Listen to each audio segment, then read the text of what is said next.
We don't do rumors. We run facts. No smoke without structure. No noise without receipts. This is hit and run. I walk through deserts with boots full of sand. Carry more weight than most men understand. Steel in my spine, cold in my chest. You test what we built, you better come correct. This ain't no gossip, this ain't no show. We don't chase clout, we chase what you owe. Stand on the line, never cross it for fame. We say what we mean and we mean what we claim. Seen men fold when the lights got bright. See truth drown in the headline fight. We pull it back, break it down slow. Facts hit harder when the ego go. I've seen too many lies dressed up like kings. Too many weekends pulling fake strings. So we step in the ring, no mask, no bluff. If it's truth you want, we call it rough. This is hit and run. Stand your ground till the job is done. No retreat, no second guess. We break it down, expose the mess. Hit and run. Hard truth, overloaded guns. Say it straight, we don't sugarcoat none. We hit the face, then we run. Fearless from the field, learn how to bleed. Fourth quarter pressure is the air we breathe. Helmet crack, ribs taped tight. Still showed up, ready for the fight. Boxing gloves, knuckle scarred. Discipline built in the backyard. Martial code, no cheap shots thrown. We don't bark loud, we hold our own. Marcus listening, I know your grind. Carrying weight on your back and mind. Bills on the table, world on fire. Trying to keep your name clean in the wire. We ain't here to preach or beg. Just sharpen the blade and protect your head. Truth ain't loud.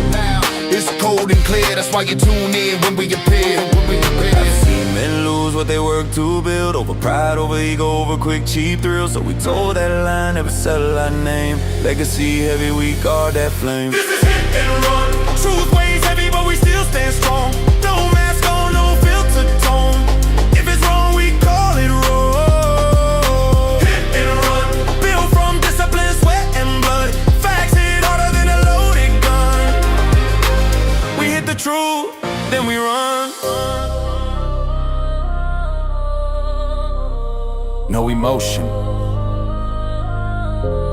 just evidence.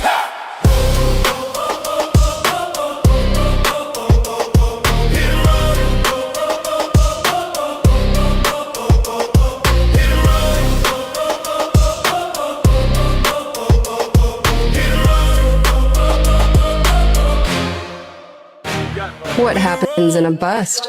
You want oil to live above 60 but below 90. And don't get me wrong, we're still printing money at 90, but gas gets up over $3.50 a gallon, it starts to pinch. $78 a barrel, that's about perfect. You know, it brings enough profit to keep exploring, but don't sting as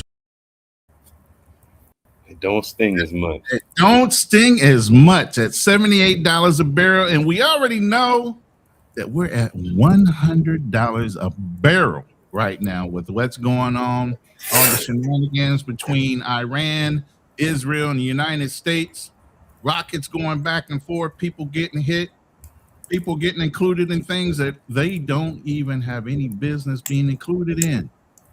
But we're going to talk about it tonight. Well, we're going to breach the conversation tonight. This is a multi-conversational type of topic. We ain't going to be able to hit on everything, but we're going to hit on a few. And then between other channels and this one, we will refine some of the conversations in the directions, because you can go with the oil, financial. You can go whether this is right or wrong. We can go with, we're going to touch on this too. Who are the real Israelites? Are the Israelis that are there now really Israelis? Or are they transposed? Because there's 12 tribes of Judah, not one. But No, 12 tribes of Israel. yes. One is only Judah. But anyway, Fearless, go ahead, sir. I know you got some opening remarks before we get into this. So I'm glad I got me an electric car. I seen gas rise up shoot, man. I'm in Texas, so we had usually about it's still a little cheaper down there. Oh, but still, now we up. I seen it. So what you up to? Let's hear the number. I seen it at 350. It's 350 in Texas. Man, you still like, because I know people in California complain about $5 to $8 a gallon, and I'm sure New York is even worse. But I guess So, my thing would be, I'm still confused, as to why we went. So, I want to get into the economics of it. And then I want to get into the propaganda because, from what I've been told and what we've been sold, the game is never told. It's always sold. Well, sorry about that, brother. The fire getting to me. What we've been sold is Iran bad, America good. right. And, from my history and from what I've looked at, well, I'm going to tell you something. Let me tell you this. Uh-oh. You don't take the hat Take off my after hat putting it on. By the way, just go ahead and show them the hat. Go on and show them the merch. Go on and get it close to the camera. The merch is Get that coming. fearless live, baby. Yeah. There we go. So, one of the things, man, when I was in college, let me say this too. I'm sorry. Let me start off with this. I got to take my hat off for this. Rest in peace to the brothers who passed away in the plane accident. And the reason I say that, I found out that one of the gentlemen, which was a brother on there that did the booms, he actually is from my home city and actually played football at my alma mater high school. Mm. And he was one of the passengers in there. I think he was a part of Rickenbacker Air Force Base there in Columbus, Ohio. And he lost his life. So I hate to say that.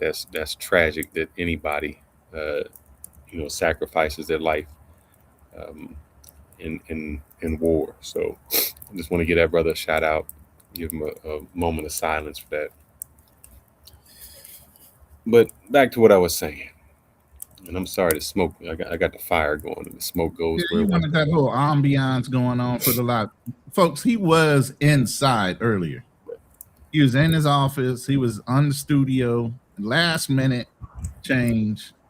Last minute You know. change. I had a professor in college, and this was an African professor, man. But it was a history class. I believe it was. I can't even remember what class it was. But one of the things we did was we were talking about perception, and we said Alexander the Great. Yes. Know him well. And he questioned, he said, Alexander the Great, what makes him great?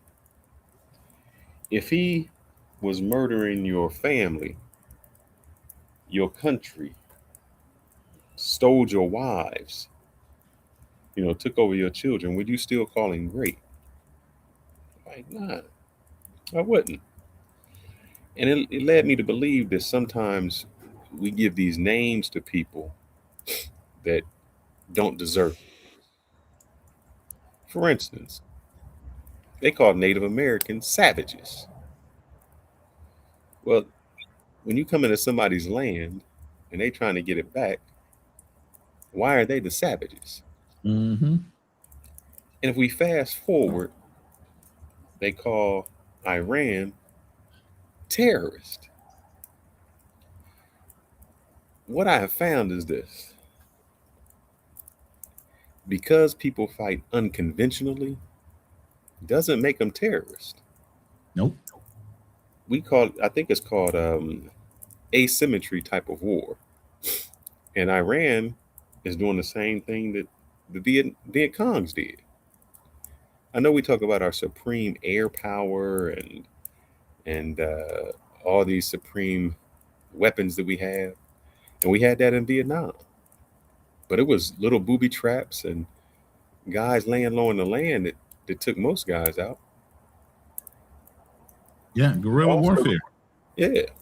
That's the Afghan fought the same way, and that's how they kept us at bay for so long. And so my thing is, what makes the Iranians terrorists? Why are they terrorists? And remember, I said just a few seconds ago that my professor said to me, before you call somebody something, maybe you need to find out what they are, why we call them that. And I want to play I think I can do this. I'm gonna load up a video. I'm hoping Yeah. that you're able to see But a by video. the way, as I let me load. let me say this real quick. You know, Go ahead. and just this goes off of what you were saying. You know, even Marines, we were given a special name by the Germans in World War One. It was called Tuffenhunden. Tuffenhundens were basically devil dogs because of the way we fought. We were inherited a name of devil dogs. That's why we use that name so proudly, is because we were given it in the act of fighting war. So why can we honor certain names that are given to us, but it's not a badge of honor when you give it to another nation? But it's based on perception. Alexander the Great might have been a terrorist to everybody else, but supposedly in the Romans' eyes, this man conquered all of Europe, and he established roads and all these things that made Europe and Italy more concurrent when it comes to travel and different things like that. So that's why they call him the Great. But that's on the Roman Italy side. Everybody else is looking at that motherfucker Correct. like he's a bastard. So That's it's all correct. in the perception of how you were brought on. I see you back there. Thank you for joining. So it's all in perception of what side of history you're on. And we all know That's right. history is written by the victors in the perception of them being the hero, not the other people. But if you queued up that video, I'm going to go ahead and pull that up. If you're ready for me to play it. I'm ready for it. I don't know what part Okay, I one of gotta the most stop at. insane historical facts has got to be when Iran took a bunch of American hostages in 1979, but then decided to free all the black hostages and the Yeah. women. Why did Iran? Think I know about about that now. But we just called this man a terrorist, and we say how bad they are. Were they bad? I'm going to to tell you us? why he did that if you don't know. I'm going to tell you why. Yeah, I know. But- I'm just saying. But was he Right. bad to us? That's the thing. See, remember I Right. said Alexander the Great. He's great to somebody, but he wasn't great Correct. to everybody. And Iran may be terrorist, but terrorist to whom? Do Right. this, you ask? Well, first we got to go back a little bit to why Iran took hostages in the first place. And when you understand this, you I'm also gonna skip understand past, why Iran and the USA where he don't really goes- like he each other goes to into a this history day. lesson. You see, Y'all don't know y'all Iran history, had a y'all problem. You see, back before the 1950s, Iran's oil industry was basically completely taken over by the United States and Britain. Iran was barely getting a share of their oil. Iran said, knock, knock, knock, hello, United States, Britain, can we have our oil back? United States and Britain said, who said we got your oil? Iran said, boy, we're not stupid out here. We see y'all scamming us. United States and Britain said, So, just to give you the history before we go forward, Britain was cooking the books. Britain would say, "Hey, we're gonna pay you $100 for a barrel." They'd be like, "All right, well, that's what we agreed to." Then Britain would take out 2 barrels and say they only took out 1. And Iran said, "Hold up, man, hold up. Let us We see were the born, books." but we weren't born yesterday. Yeah, they said, "Let us see the books." They said, "Oh no, it's just like the Epstein files." You're like, let me see the Right. files. No, ain't nothing to see. What you talking about? Ain't nothing to see here. We showed you everything, and that's when they nationalized it all. I'm gonna try to skip a little bit ahead. Mhm. Jimmy Carter here. They talk about what this movie was made of. We tried to get the people back. I wanted to get to the brothers on here. Let's see if he Iran didn't get the Shah because the Shah actually passed away. And side note, since Jimmy Carter took so long to get the hostages released, Reagan used that against him to get elected over Jimmy Carter, and Reagan then ruined the world. But that's a story for another day. Side note, to Jimmy Carter's credit, even though he lost the election, he still worked on getting the hostages until his last day in office. In fact, he got the hostages released on his last day in office. And well, even after the hostages were released, Iran and the United States relationship had never been the same since. And in fact, before the hostage crisis and after the a hostage little bit ahead. in the United States today, this story about Iran releasing black hostages will tell you why that will never ever happen. You see, Iran's whole thing is they're trying to show the world that they are being oppressed by the United States. That's why they released black hostages. They're saying, hey, we stand with the oppressed. They looked at the white hostages, however, and said, y'all are the oppressors. Plus, y'all are part of the government. Y'all are in the U.S. embassy. Remember, that's why they also kept Carl. He's in the military. He represents the U.S. government. They basically called him a tap dancer. This is basically, again, the same theme as today, where Iran is saying, We are against the United States government, not the American people. In fact, the Iranian government needs the American people on their side. If the American people can look over and be like, oh man, what's that guy Donald Trump doing to Iran? Then they would change the Trump regime. If Iran attacked the United States, then the American people would be like, go get them, Trump. And Trump would have free reign to do what he wants. That would be the greatest day of Donald Trump's life. Troops sent the next day. Iran understands that. They don't want troops in Iran. So again, attacking the American people directly would be a disaster for them. Now, all that being said, this chapter of the story where Donald Trump's war seems to be coming to a close too. I do hope that with Donald Trump's chapter. But what I really wanted him to show, and you can take that down.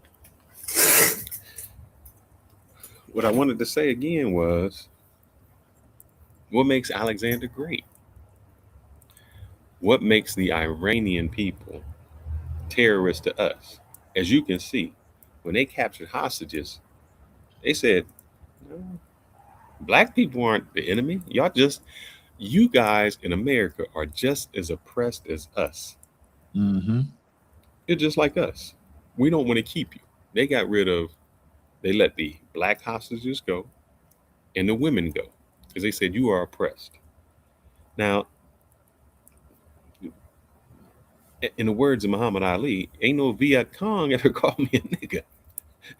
So if Iran is not my enemy, why do I feel like I have to fight them? That's not my war. I have nothing to do with it. They haven't oppressed me. They are an oppressed people. And as I can say, I don't think they fired the first shot. So I know that we have this patriotism, and we feel like, we are Americans through and through.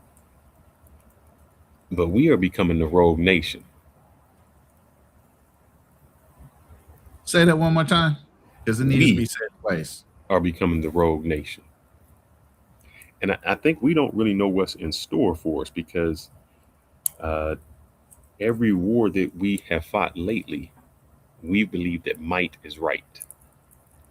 And it could be. But we have not learned anything from history. History has showed us that when these nations come up against a more powerful opponent, you don't fight them the way, you don't fight them the way they fight you. You can't. You would lose. You can't go power for power. And what they've done is the booby traps, the covert operations, the same thing that the Viet Congs did is the same thing that Iran is doing. They paint ships or aircrafts on the pavement, which cost them $3, and we bomb them with $1 million. I looked at how they're making their drones. Drones, I know I've heard 50,000. I've heard as little as 10. I've heard as little as 10,000. Yeah, it has basically a moped engine on it, a 500cc moped. That's why it's loud. It's not meant to be sneaky. It's small. It's convenient. It's meant to be moved. $10,000, and you charge them millions to try to strike it out.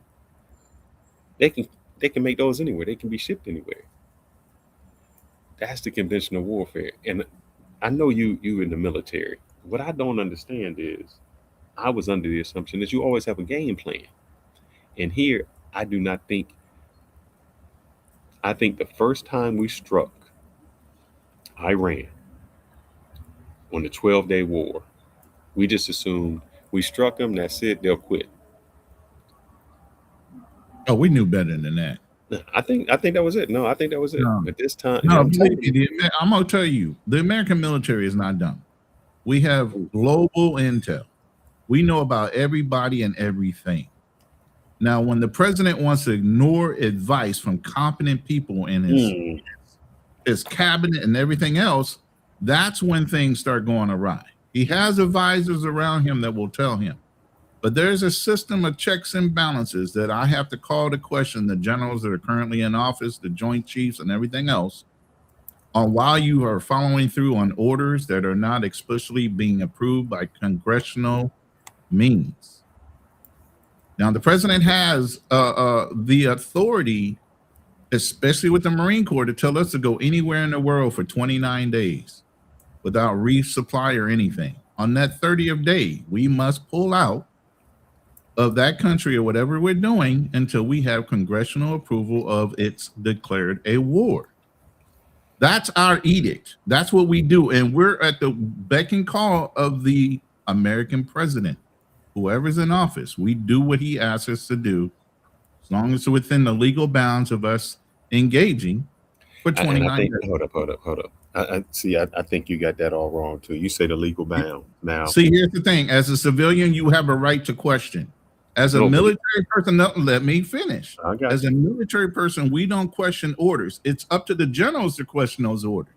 Now, when it gets down to us, because we can be prosecuted no matter what, even when we're doing things, it's called wartime crimes. well, So let me even ask you if this. you do Let me something ask you after being given an order, if it's an incorrect, unlawful order or something against our morals and ethics when it comes to rules of engagement, we can, even though a politician told us to do it, we can then be further prosecuted later because we didn't follow what we knew was right. So we don't have a right to question orders when they're given. That's the point of military mentality versus civilian mentality. You can question whatever you want as a civilian. Once you sign that dotted line, you have some rules of engagement and some SOPs and things that you have to adhere to as a military person. But go ahead. 1 second.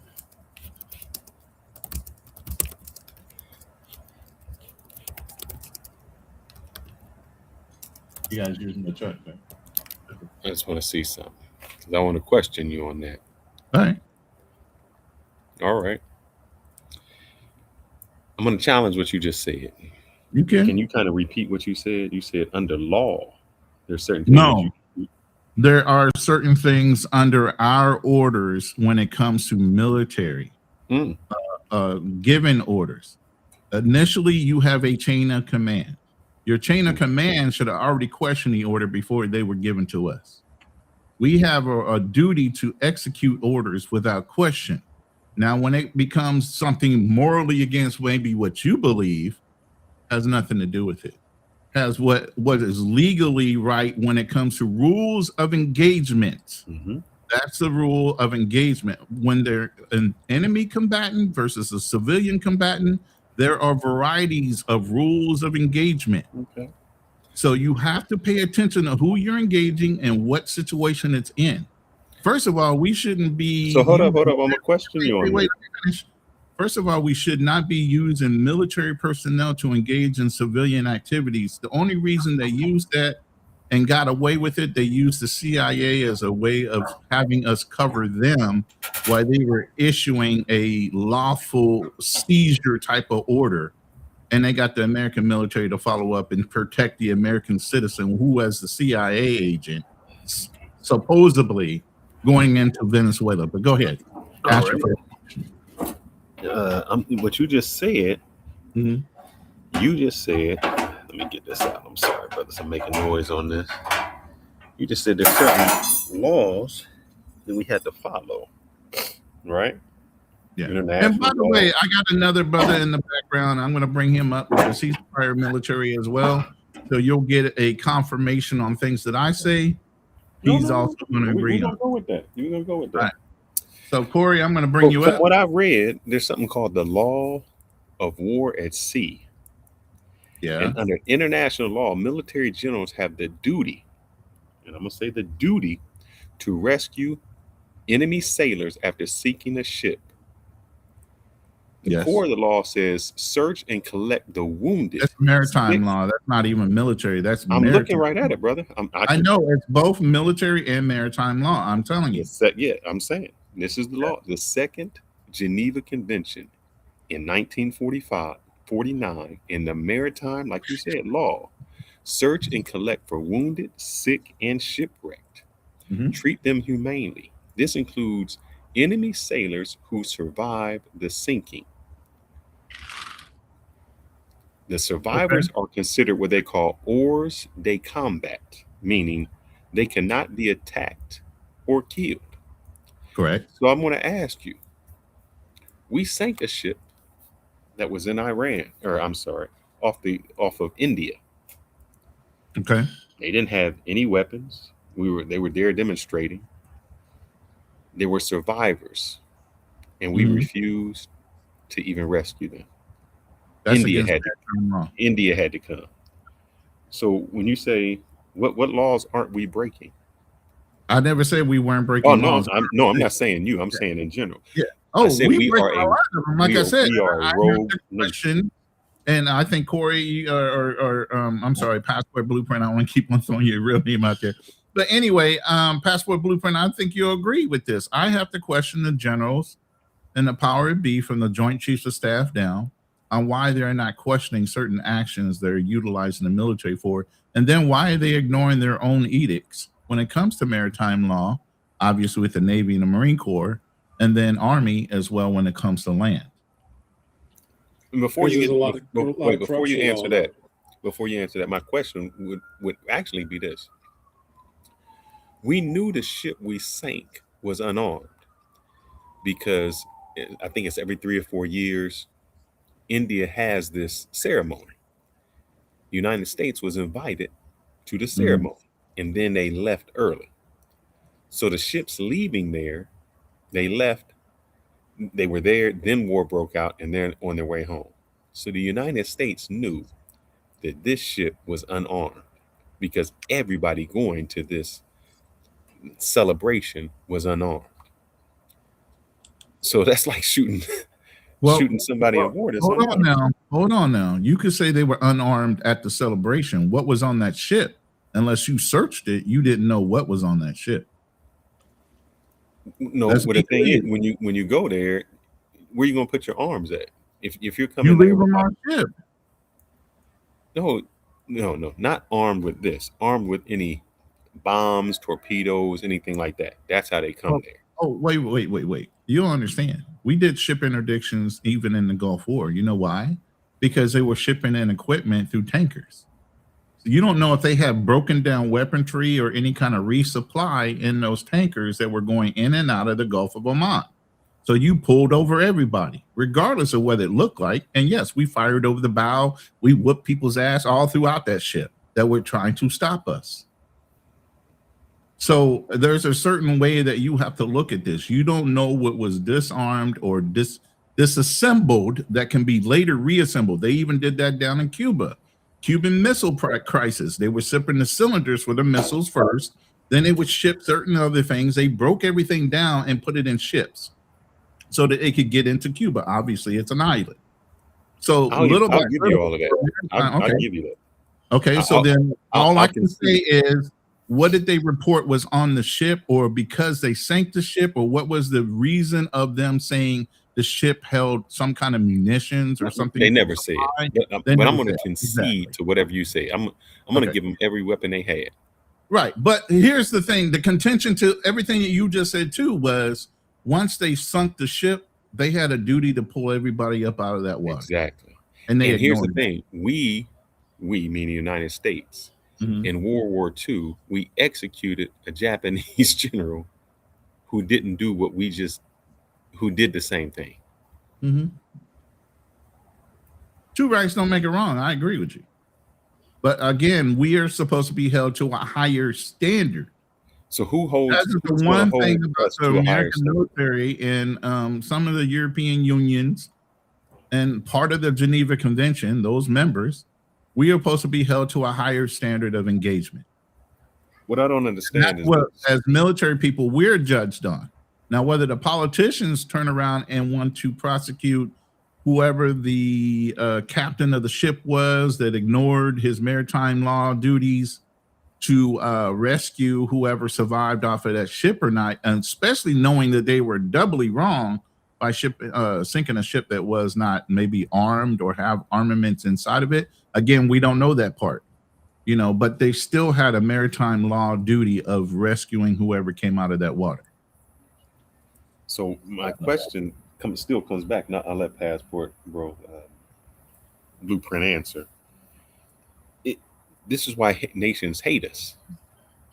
What we do, and wish her a happy birthday. It's her birthday today. Oh, happy birthday!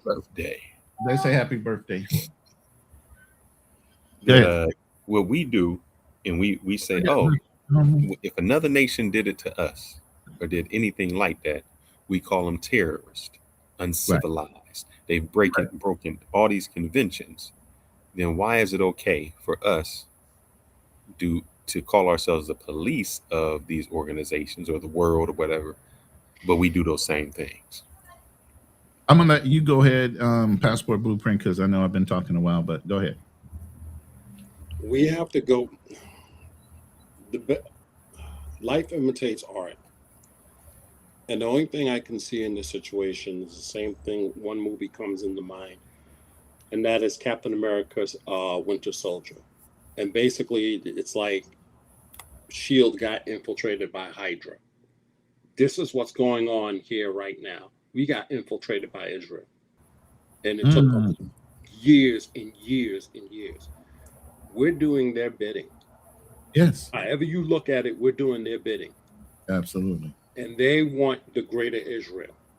We're doing their dirty work. Notice how they're not sending their boys out there to do it. They're not sending their IDF troops to go boots on ground in Iran. They never sent their boys boots on ground to go to Afghanistan or Iraq. I didn't see any of these guys downrange. I saw the Brits. When you got Prince William and Prince Harry going downrange in Afghanistan doing running missions, that says a lot. And these guys can't. We're doing their dirty work. Mm-hmm. That's the bottom line. Because no one can come up with an excuse why we're boom-booing Iran. There's no excuse. We even had deals with Iran back in the days, a couple of years ago, when we had the nuclear treaty and stuff like that. They allowed weapon inspectors, nuclear inspectors in there. That was a deal we had with them that was under the table. We had a relationship with Iran. 2014. Yeah. When Iran had earthquakes, we would fly over there and send aid and stuff like that. We had a relationship with them. But who's doing all this stuff? We were doing negotiations. Who boomed Iran first? That was Israel. And then they called us to go drop those big booms on those nuclear facilities.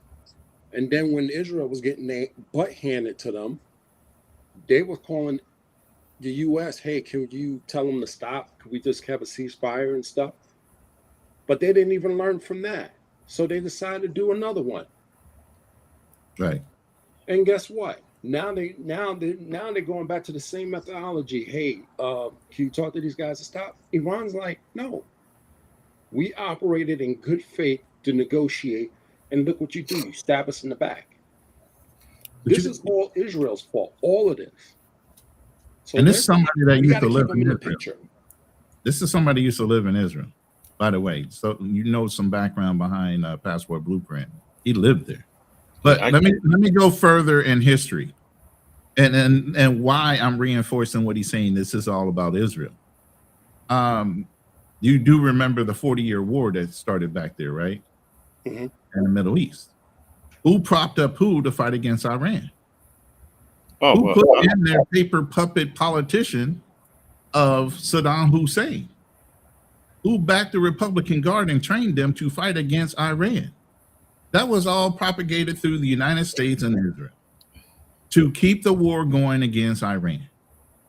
In a consistent basis, we have always fought certain wars in the Middle East for others, not for the benefit of the United States.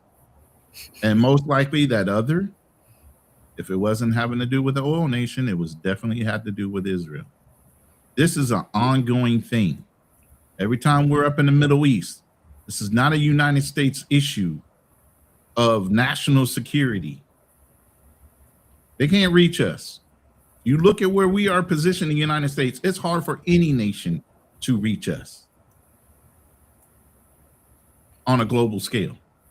They're going to have to come by water or invade us either through the Canadian or Mexican border. And you still got to go through their armies too. So that means we still get enough warning.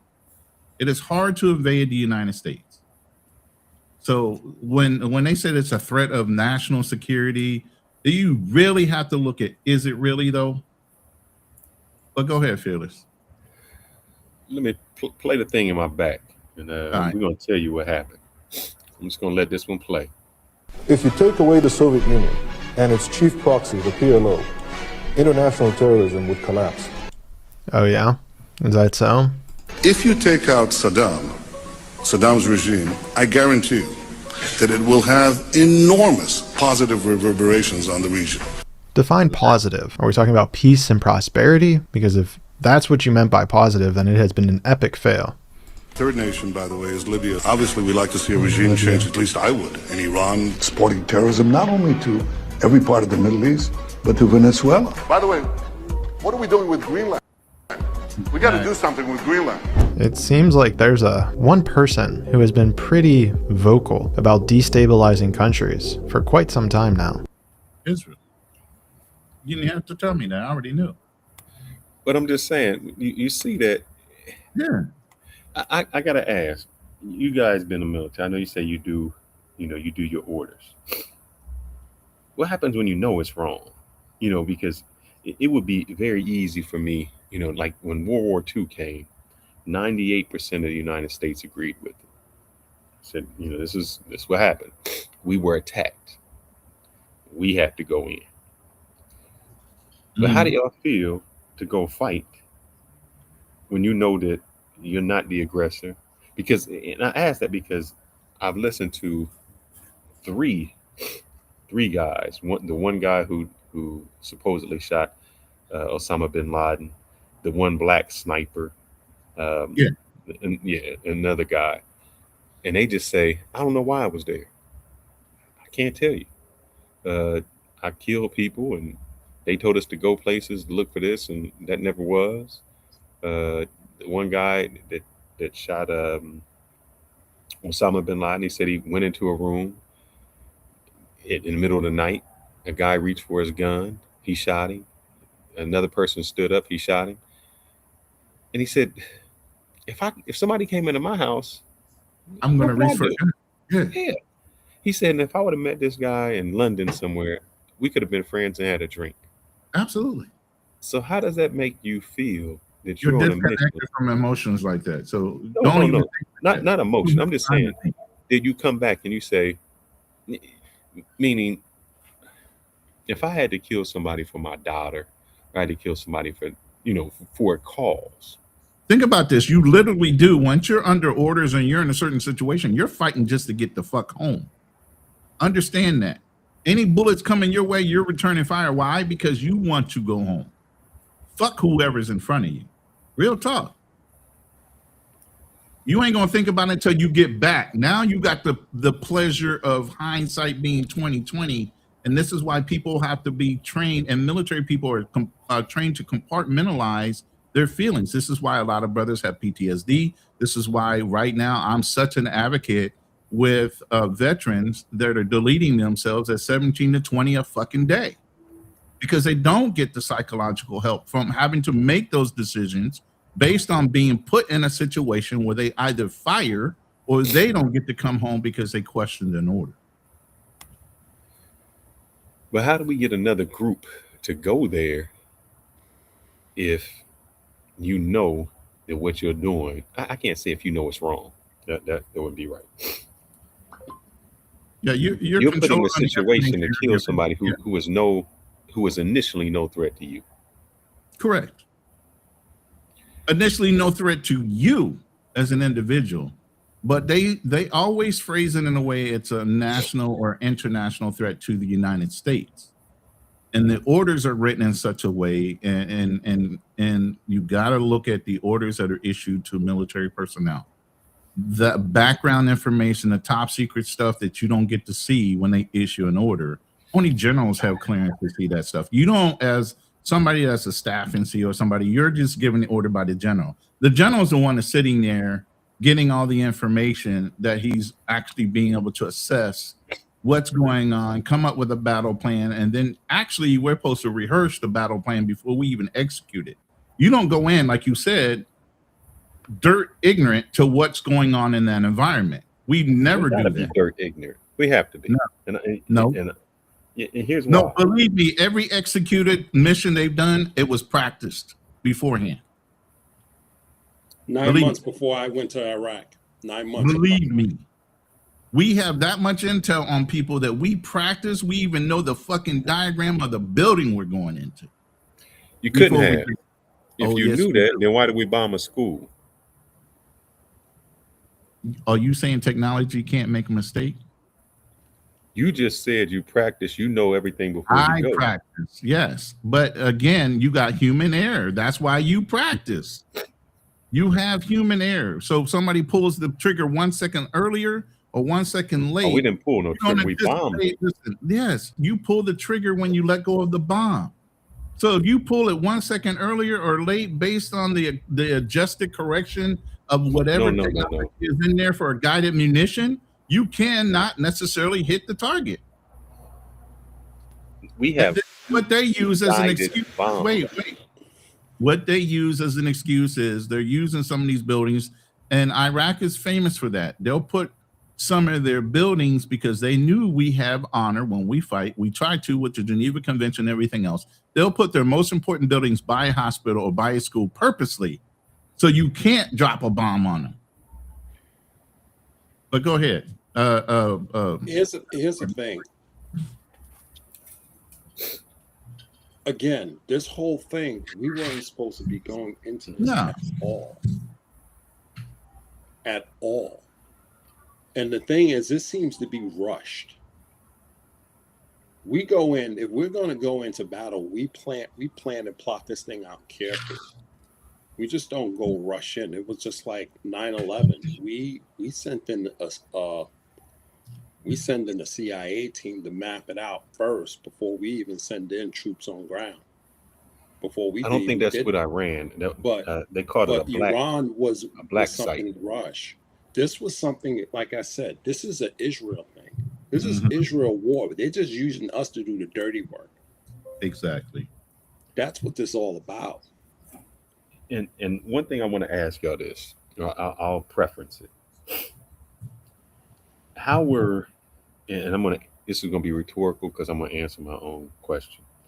How were we able to easily kill Native Americans? We said that they were savages, that they were not, they didn't know Christianity.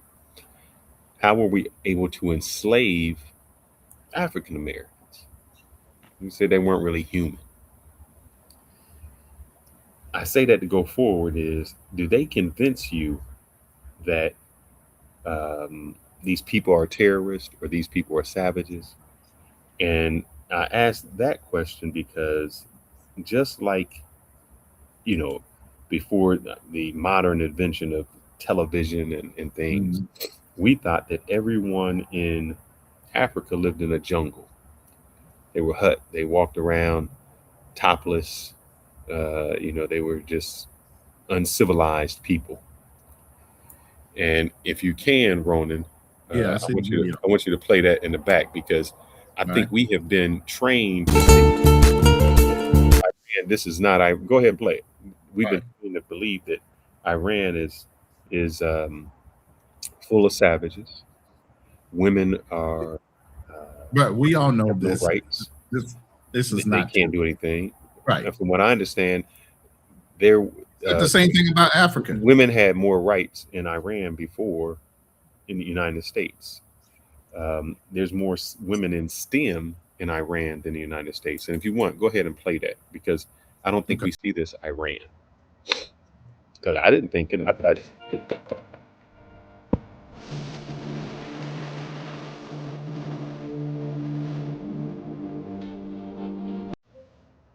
Does it stop?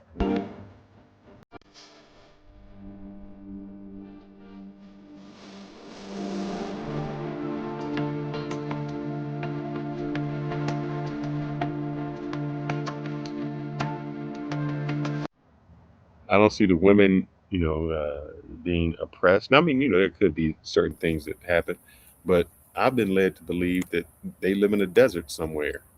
They're uncivilized. They do all of these crazy things. Of course. Do they have to?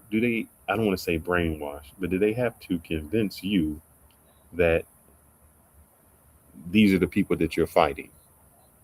Well, Fearless, let me ask you this: who owns the media? What? Say that again. Who owns the media? Oh yeah, yeah, the little hats. Yeah, that's what I'm saying. All this goes back to that one little country that's sucking us out of our money. Right. It's them that's brainwashing us. Right. A lot of to your people are starting point, to see it. and let's say this, to your other point you were trying to make, they don't brainwash you. Again, to Passport Blueprint's point, we're there 9-10 months practicing and rehearsing for the simple fact that we do not engage civilians. We do not engage those same women that you saw walking on the street. We don't mess with the children unless they become combatants, and they can become combatants. Okay, but at the first, that's why we practice, so that we don't make mistakes and we kill those same very people that are all human, that have their own lives to live, and we're only trained to go after the militia or the military forces that are there, not civilians. Let me ask you a question. It's not like the movies where you see we go in and we just tear down everybody. We only aim at combatants. That's a non-combatant. That's a non-combative city. We should not be there. If you was in Houston right now and the Russians came or something like that, you're not in the military, but they came into your house and they start shooting everybody. I mean, at what point do you not become a combatant? Meaning, that's the point. I said civilians can turn into combatants. But what I mean is, wouldn't if somebody's coming into your city, your house, you're this, how do you not expect that those people become combatants? I mean, are you gonna let somebody in your house? Especially if you have laws where, again, you're not supposed to touch my woman, you're not supposed to, listen to my statement. We're only supposed to be attacking military installations or facilities that have combatants in them. We should not be intermingling with the civilians. That's not what we do. We're not supposed to be policing street to street people, but guess what? What they're doing is they do guerrilla warfare. So since the Vietnam War, when you had to go from one fucking province, little fucking hut to another to figure out who was a combatant because they had fucking all kind of caves and tunneling systems and everything else that come up and out of villages, that's when it started going house to house, place to place, instead of staying on military and governmental installations. Now you're talking about guerrilla warfare, where now you don't know which way and who is and who isn't. So now you got to search everybody because you want to go home. Do you understand what I'm saying? You've been dropped in a situation where you have limited choices, but you got to make good choices all at the same time. And sometimes you only have a split second to make that choice, whether that's going to be a combatant, a non-combatant, whether I need to search that person, or that person might have a fucking bomb and they're just waiting to obliterate 5 or 10 of us standing there. You don't know, especially when you're in a civilian area. That's why it becomes real clear why military people like to deal with just military other people opposing us, not civilians. That's not what we're supposed to do, because we're trained to kill everybody and let God sort them out, if you really want to know. But that's not our edict. That's not what we're supposed to do. We're supposed to go for the enemy only, the enemy combatant. But when you start intermingling civilians and combatants all at the same time, it makes it harder for the military to want to decipher who's who. Now everybody becomes an enemy. Look at the way the police are policing now. Every time they say, oh, I'm in fear for my life. Why? If he's not a suspect, why would you assume that he's going to be dangerous? Now they think there's enemies all around them, even here in the United States, for your own police force. So now multiply that by a place you're not even familiar with. And these are cops that are familiar with their cities, their towns, and everything. They live there. Now we're being dropped into a whole situation. We're in a country, we don't even speak their language. And now you got to figure out at the drop of a dime, who is a combatant and who isn't. No, I heard you guys say, oh, I know before we go there, we know things. Well, I was listening to a colonel today where he said they did red hat, like red hat, green hat, where they would do simulations. And he said in 20 of the simulations that they did with Iran, and Iran did not fight with the standard rules. meaning they did everything else, we lost. Correct. Of course. No, I'm saying, so one of the things that we said was, I heard him say, well, we didn't think that they were going to shut down the Hormuz Strait. Strait of Hormuz. Yeah, we didn't think that they would do that. So how aren't we planning for all of these things? You know, I guess I want to know, what is the plan? Because we keep saying, I hear you guys say, hey, there's some intelligent people. We know the plan going in. It just doesn't seem like we knew the plan. We didn't know what they're capable of. Like, I don't know what was the planning behind this. It was just asinine to me, personally speaking, because the Strait of Hormuz, obviously they was going to lock that down. They've done it before. It's nothing new. And this administration, I think, well, first of all, we all know Trump's an egomaniac. He thinks, yeah, nobody's going to, no. Slow your roll. Plus, here's where the stupidity lies. They didn't count on Russia and China. Because when you look at it, this is more of a proxy war when you think about it. Oh, yeah. Yeah. Because all that stuff they get in the intel, the weapons and stuff, they get it from China and Russia. And for those, and just to help out, for those guys who don't know what a proxy war is, when you are a superpower such as United States, China, and Russia, a lot of times we don't want to fight in a war. When I say we don't want to fight another superpower. So everybody does a proxy war. We did a proxy war with the Mahadid, I think that's how you pronounce their name, when the Soviets invaded Afghanistan. We gave them arms. We created the Taliban. So that's the Mujahideen. Yeah, we created that because we didn't want to see Russia win. Ukraine goes against the Soviet Union. We back Ukraine. But we, as the United States, get upset when China and the Soviet Union back Iran. We say, that's unfair. How can you do that? It's always a proxy war. It's our way of fighting and testing out equipment without actually being in the war. And here's another theory with that. It's like when you go back to the whole Venezuela thing, what did they got? Oil. Who oil was that? That was China's oil. Now they're going after this oil up here in Iran. Whose oil is that? That's China.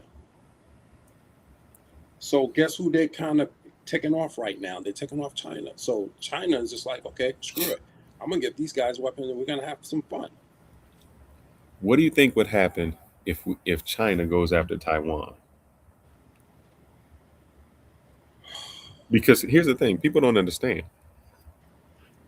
Taiwan belongs to China. They call it the one China policy.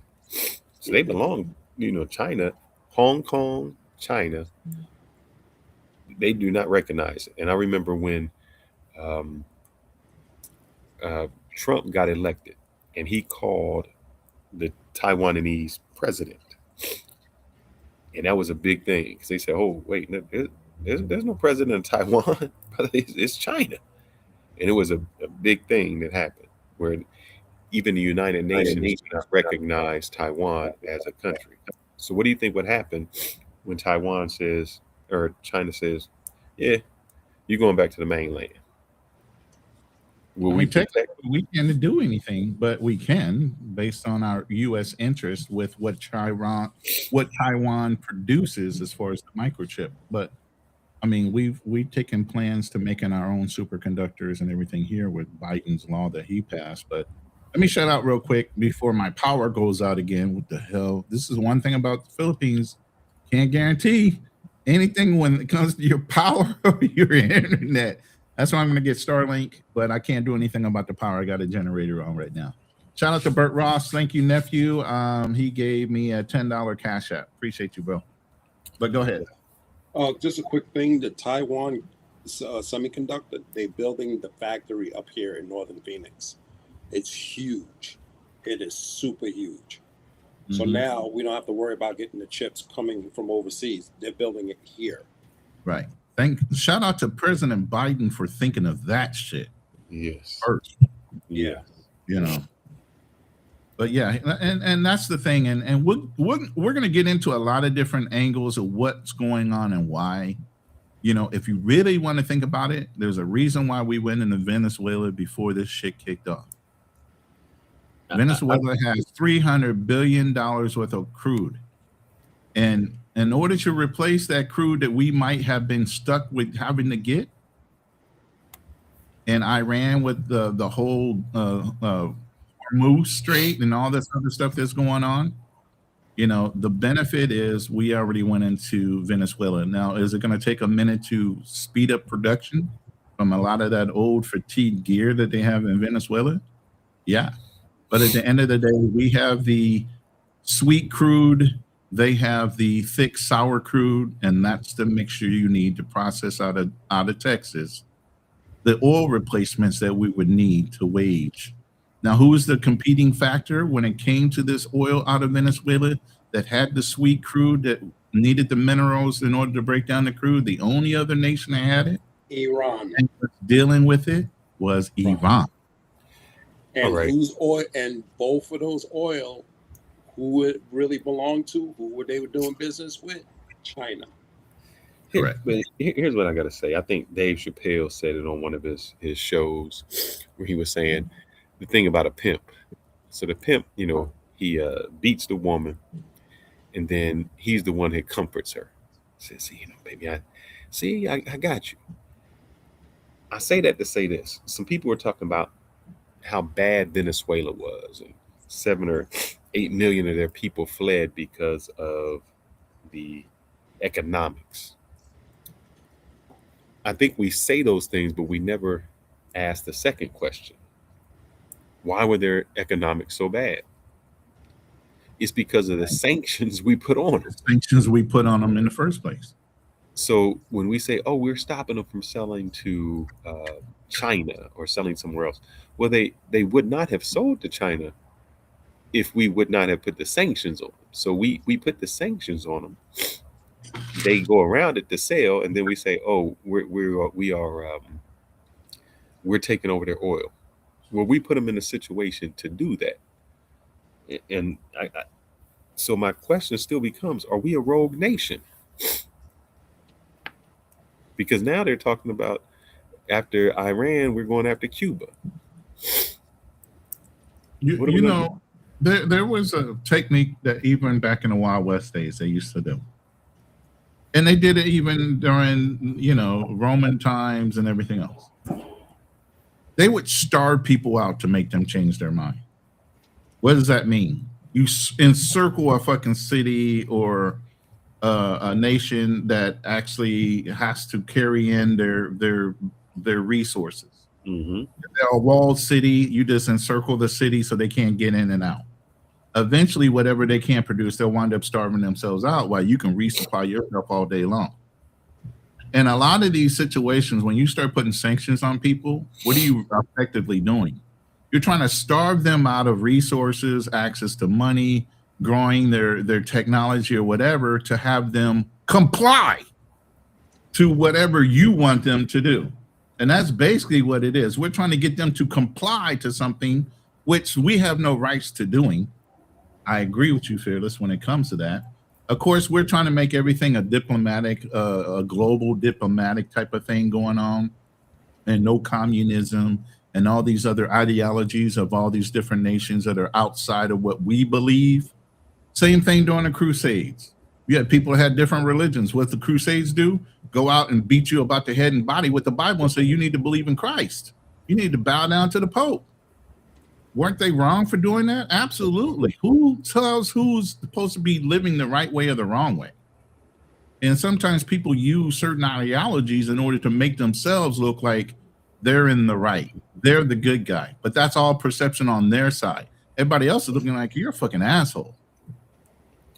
To lead into that, I got a question for Passport Blueprint. You lived in Israel.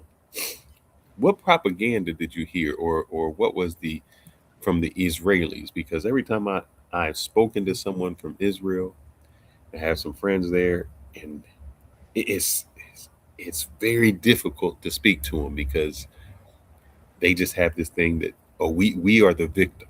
I mean, it's a victimhood.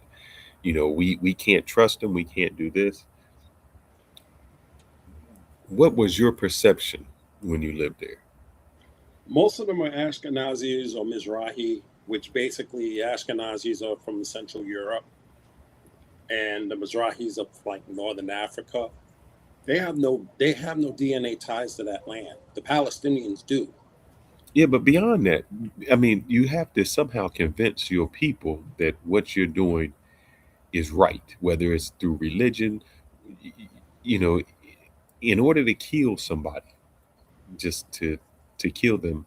Like I said, you got to make slaves be savages. You have to make, slaves inhuman, Indian savages, terrorists. What what was your feeling there about the Palestinians when you lived there? Or what was did you hear any propaganda? What was their ideology? They got their land stolen. And because you have to understand, So the Israelis say they have their land stolen. no. Palestinians got their land Oh stolen. yeah, no, I They're understand that, true. but I'm But saying with I want to hear it from the Israelis, yeah. What is their mentality? I understand. I mean, if somebody their came from my land, mentality, it's kind of hard to gauge it because they were all from different countries. The ones I've dealt with. That's the thing. They came from when I went to school. They came from different countries. And the thing is, it's like they all think they have a claim to the land because they're Jewish. And it's like the one thing I question is like, how does somebody of a religion have claim to a land? That's like me converting over to Islam and say I got claims to the Middle East. They're all converts. yeah, they showed some guys coming from New York saying, "This is my place in the West Bank." They're like, "You just got here, man." Yeah, So- it's like that's why Israel they banned DNA testing. They banned it because Boom. Say it again. Say why they did it. Tell them. Because they know they're not from there. That's why they banned it. Netanyahu, all those leaders that they got Jewish names on the. That's not their real name. Netanyahu is from He Poland. changed his name. Yeah, his actual last name is Milikowski. That's what they all do. They change their last name. But still, are you living there? What was the mentality of how did they feel about the Palestinians? How did they feel about themselves? And all of that. And I just want to know the Victims. mentality. Victims. They poke the bear, and then they play victim. Now, did you have the ability? I know when you live somewhere, it's kind of difficult. And you don't want to be the go against the grain. But did you ever challenge their views? I tried it once and they got upset. But the reality is this. They don't see it. Well, they don't want to see it. Basically. It's basically this is our land. It's a delusional. That's what they are. They're delusional. All of this is nothing but delusion. It's delusional, it's entitlement. That's what it is. And you get more and more people coming from different parts of the world making aliyah, which is immigration, coming to here and they claim that this is their land. You're a convert. You're practicing a religion. How does this make you part of your land? It doesn't make sense. And then you want to kick out the people that originally. Palestinians are not Muslims. Any one of them can practice any of the Abrahamic religion, Judaism, Islam, Christianity. But it's Christianity. And people don't understand this about that area. It has been ruled by all three religions: Israel, Christianity, and Islam. The rock. What is it, the Rock of the Dome? Dome of the Rock. Dome of the Rock. Where the Wailing Wall is, on top of that is the Dome of the Rock. I think when they say where Jesus was supposed to have been buried and crucified, it's all within that proximity. So this is all religions that stay there. So it's confusing to me how Judaism can say, well, this is ours, because it seems that all three religions have some claim to that. Do they let you, if you live there, can you practice? I guess you can practice Christianity openly, but how is that? How are you treated if you are a Christian there? Because I know You they can say, spit it on. man, You can spit it on. why is it they can spit on you, but if you spit on a Jewish person here? You can spit it on. You're supposed to be the gatekeeper of all three religions, and you're spitting on one of them, and you want to terminate the other one.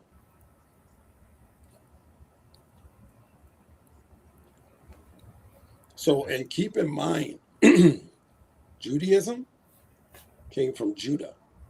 Mm-hmm. So that wasn't the original religion. The original religion was Hebrew.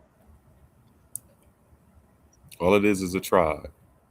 That's it. All it is a tribe that lost their because God told them what to do, and who the actual God chosen people is actually Christians, because everybody followed that, follow God's law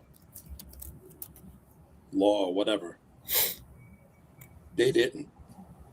They lost the covenant, because what did they do? Crucify Jesus Christ. So they lost that.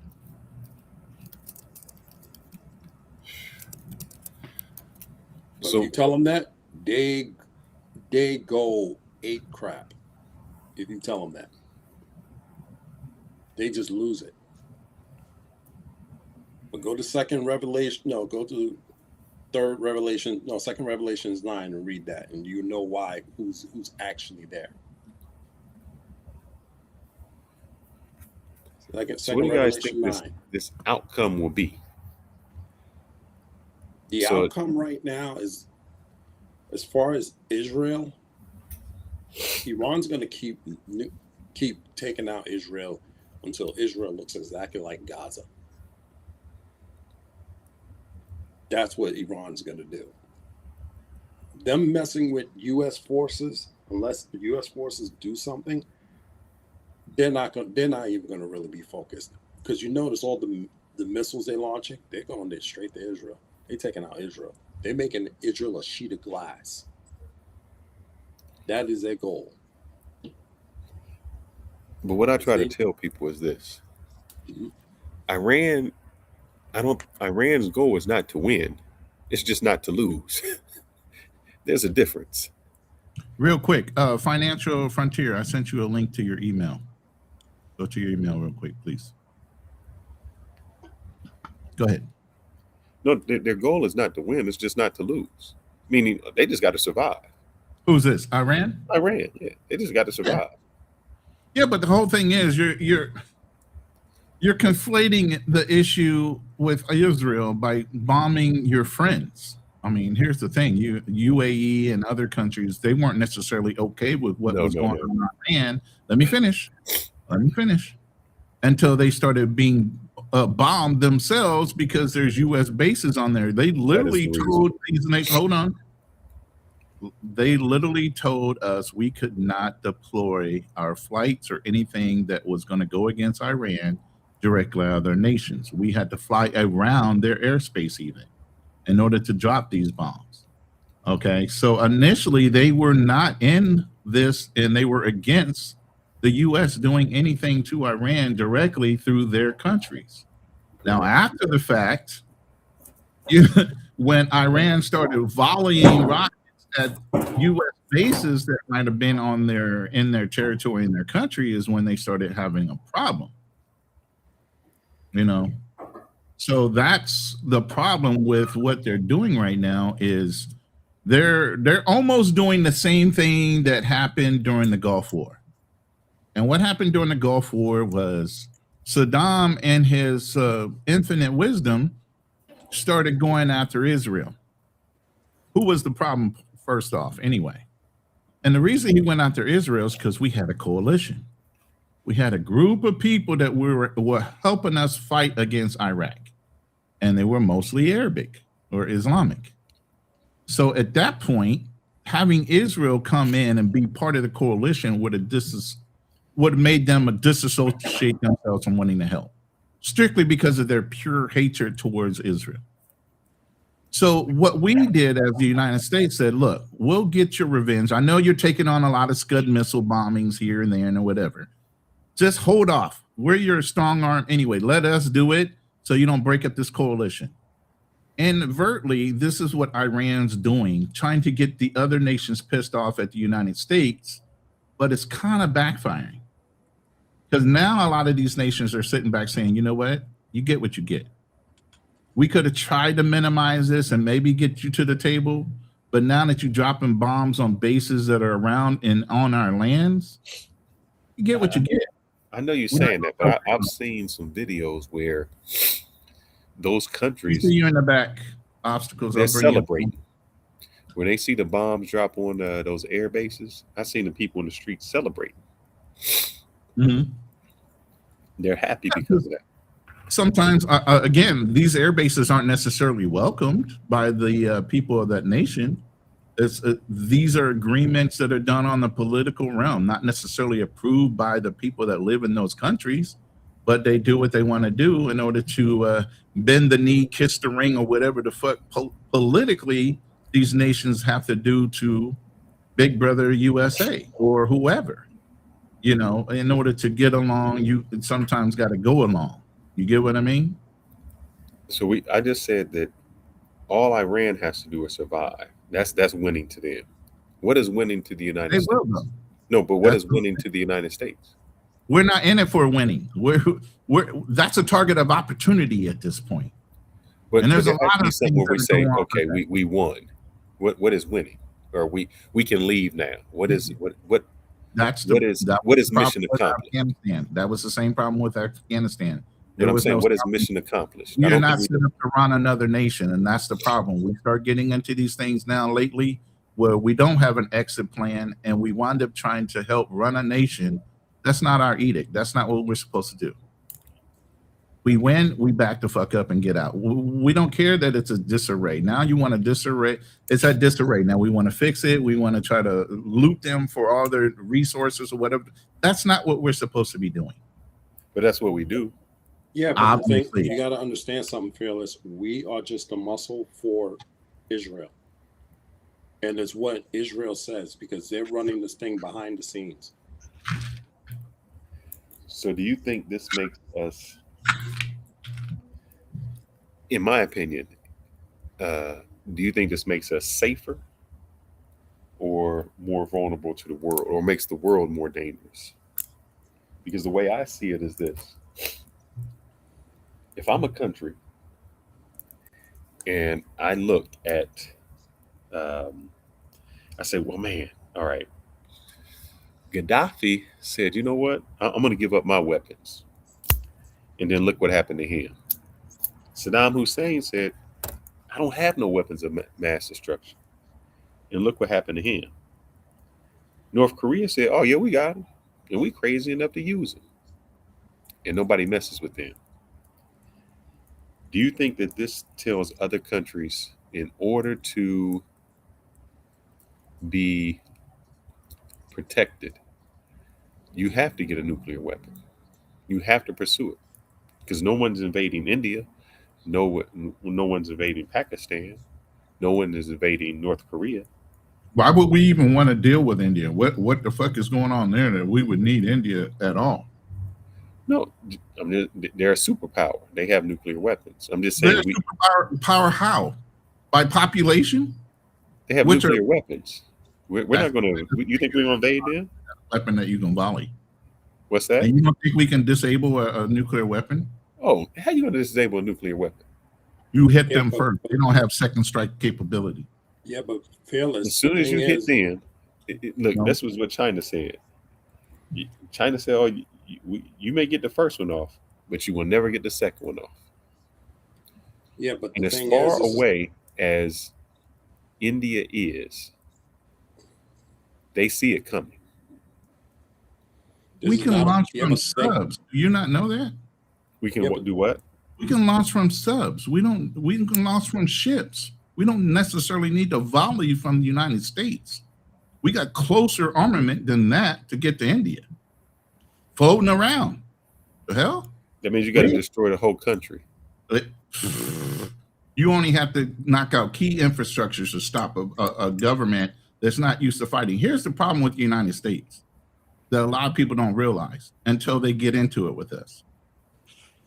We have been the global police for so long and in so many different conflicts. Nobody is as experienced as fighting wars and conflicts than us, because we've been doing it all for everybody else. So whoever wants to scrap with us first has to catch up to our capability of being used to scrapping.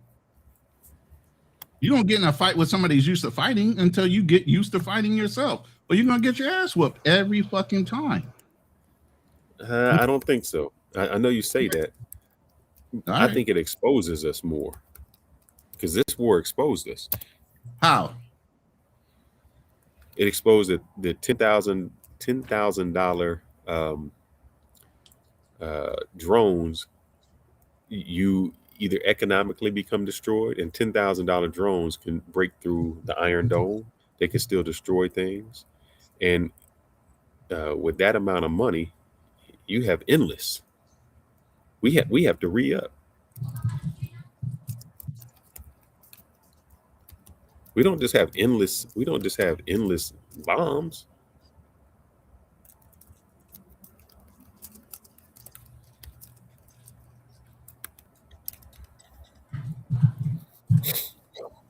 And I said North Korea is a By the way, welcome Fearless to it's not Fearless of a nuclear power. We're Frontier Financial to the live. Also former Marine, has done his time in the military as well. Jump in on this conversation whenever you feel like it, brother. This is like you got hop up in there, because I know you got some things. I know you've heard us up to this point. If you want to talk about some of the things we already mentioned up to this point, you can. But go ahead and jump in on this. Yeah, shout outs to everybody. And you saying that we war honed, but what war have we won? We didn't do anything really in Iraq. It's still the same. Afghanistan, as soon as we left, the Taliban came right back. I mean, they was coming back as we was loading people up on the airplane to get out. They was already right there. So what did we change? I don't know what I don't. That's why I said, what is winning? What did we win there? We spent trillions of dollars. And if you look, because people don't understand the definition of winning. When you look at what Osama bin Laden said, let me see if I can get his quote. So go ahead. If anybody want to jump in, I had the quote from what Osama bin Laden's mission was. I'll let financial go. Yeah, okay, thanks, Passport Blueprint. Yeah, so I mean, again, this is just my opinion. I'm not in the loop. I don't have access to top secret documents, so I'm just providing a limited opinion with a limited amount of information on the situation on the ground. But what I think is possibly, I mean, there could be a lot of problems, but I think most people in the world are entangled in their own frontiers and their own issues, whether it be Russia and Ukraine, whether it be China and their plan that they have currently. And so I don't know if World War III is going to be right around the corner. That's the same thing people said about the last time it was Palestine and Israel in war. They said it was going to be a World War III. That didn't quite pan out accordingly. So net, I think this is a big issue. People also said Venezuela, it was going to be World War III. And that really didn't pan out. Don't know what it's going to take for us to get to that level, but I also think America's in an extremely great position, just militarily wise. I think winning, most people think winning means like, oh, we got a puppet government in, the democracy like America. Sometimes, a soft win can just be they're destabilized, right? Like just destabilizing somebody is good enough. I mean, people always bring up Iraq and Afghanistan, but where are they today? Are they the number one economy in the world? No. Do they have massive amounts of great infrastructure and social programs, or a great country that's powerful? No. So at the end of the day, you don't necessarily have to take over and assume the mantle of power. You just have to destabilize. And as long as you destabilize to an extent, mission accomplished. I think countries go to war, and America's no different. I think we have the actual best record of going to war. And yeah, that's my position and my initial take on the whole situation.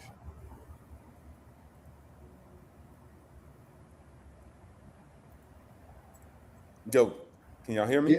Blueprint. Yeah, I hear You you. got it.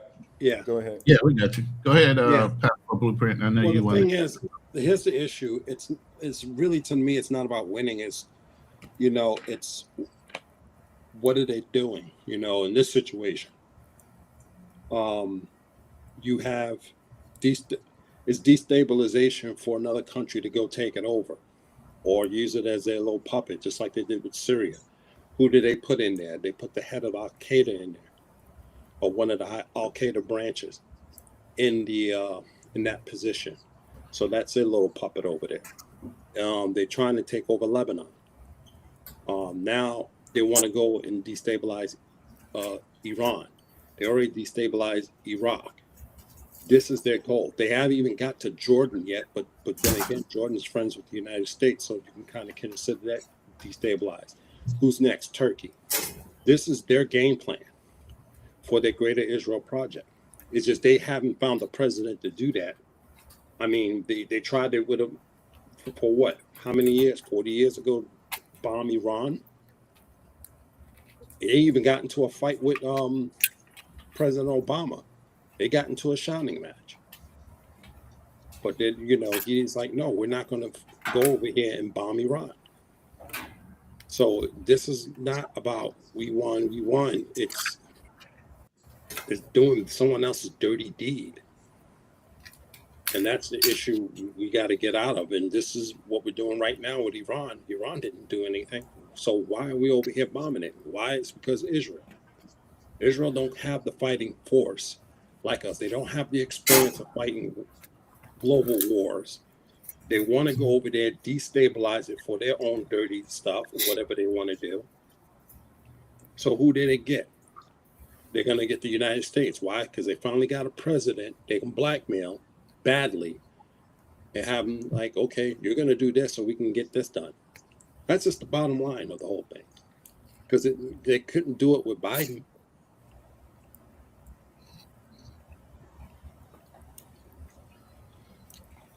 So here's the question on the table right now that all the Americans really need to concern themselves with. Petrodollar. Does everybody understand what the petrodollar is and how that affects us? Now, at the beginning of the show, I talked about $78 a gallon. It's already up to $100 a gallon. Barrel. What that starts to look like is, or $100 a barrel. Thank you. What that starts to look like is because all oil has to be purchased how? With U.S. currency. All barrels are purchased with U.S. currency. So to drive up the price means we're driving up, or we're starting to what? Terrorize everybody with our strength of our dollar. And then we're also the muscle. So now it looks like we're trying to dictate the global market and decisions that are being made. You think OPEC likes that? Why do you think OPEC wanted to jump into BRICS and stabilize that currency? You know, so you can do a lot to look like you're winning, but overall, is the United States going to start feeling that effect later?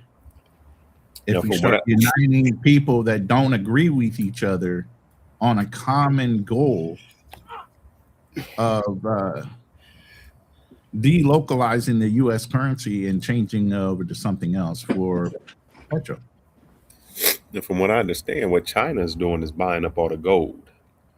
And they're telling people that we will back it up with gold. So you pay us some money and it's backed up with gold. Mm-hmm.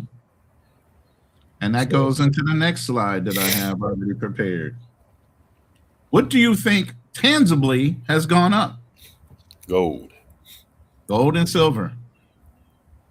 So if you guys are investors out there, I tell you to go get into the metals. I told you I'm not a digital currency guy. I'm a tangible guy. This is the stuff I look at. That shit is skyrocketing hundreds of percentage points right now. So if you're looking at an investment alley, you might want to look into your precious metals. So I got a question. Do you think that the United States is losing its grip as a superpower and we're doing this out of desperation. No, I think we're trying to stabilize our economy, and we're looking at easy targets of opportunity. And since Israel decides they want to be mad at Iran, why not go and poke the bear a little bit and experiment a little bit with your technology while you're trying to hinder your own situation? But go ahead. I think we're going to be losing our standing in the world because everybody's getting tired. Well, in particularly with this president, he just have to be removed out of office.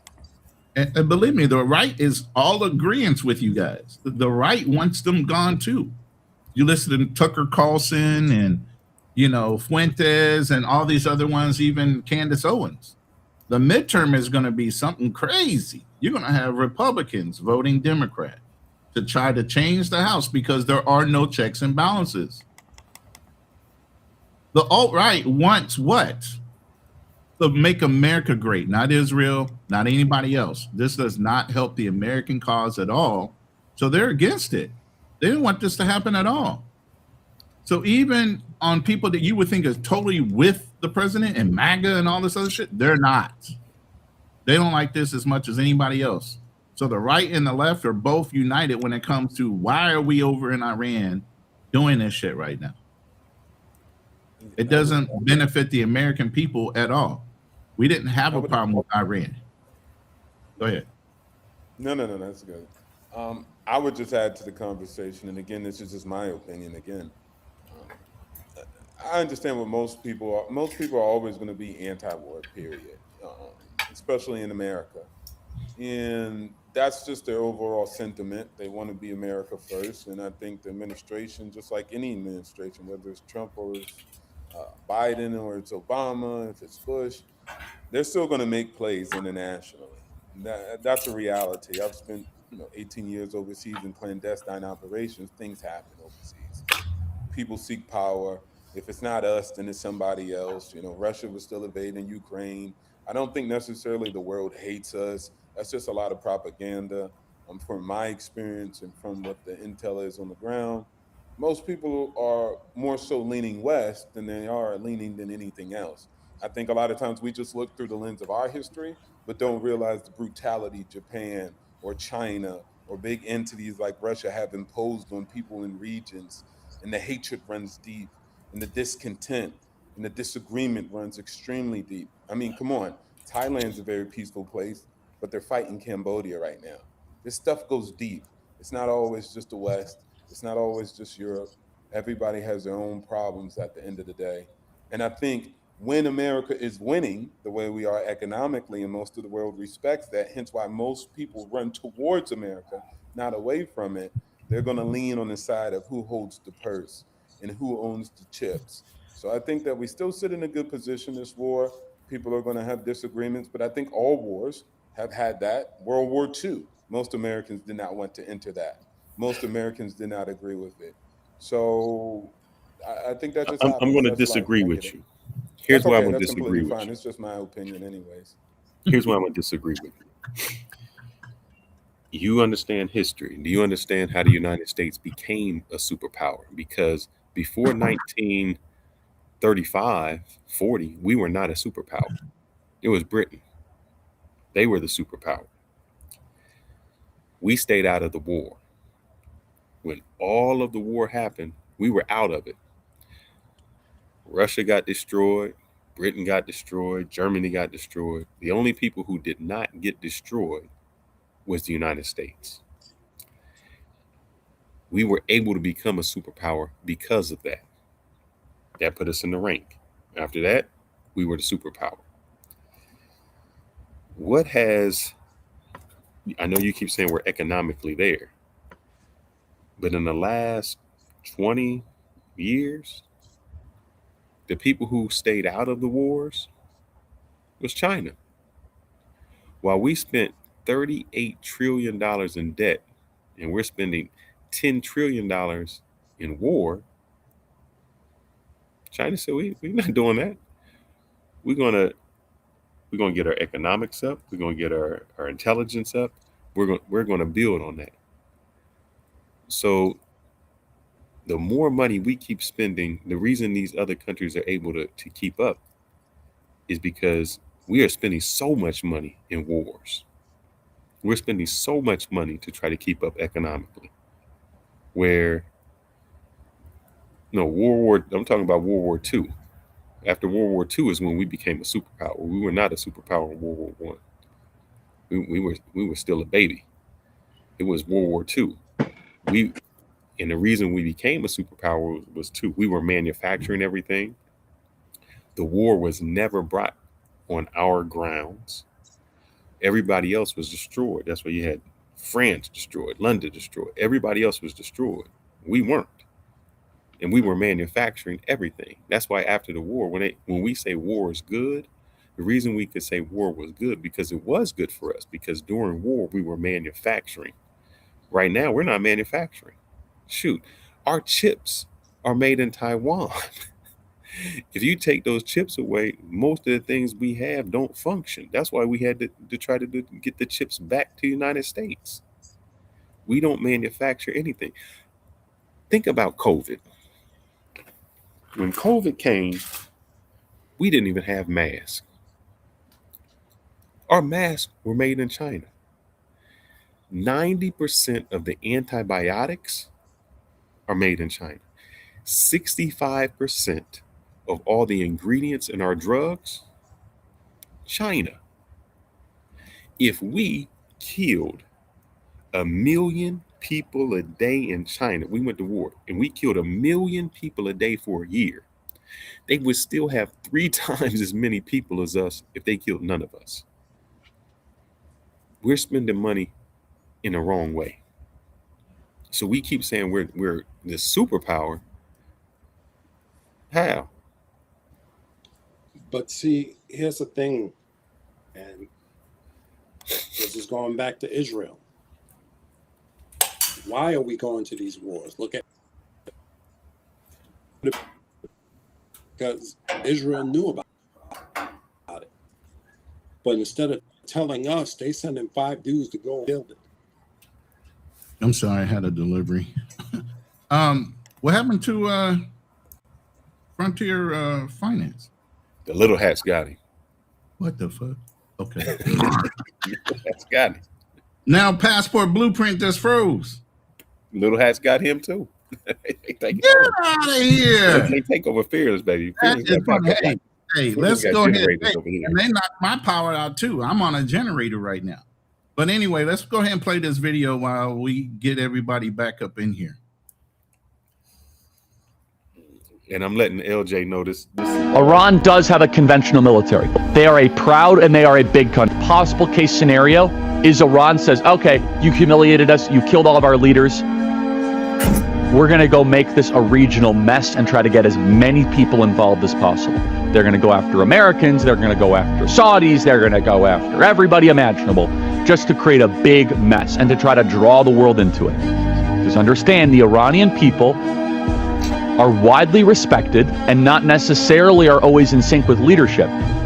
But if and when the people of Iran feel like Persia is being defaced and humiliated and disrespected, we don't know where that is going to go. And that's my final reason why I am always skeptical of military intervention. And when a lot of the sometimes warmongering wing gets too excited. Oh, was that mine? I'm sorry. You were playing mine. Mm-hmm. I apologize. I thought you had one.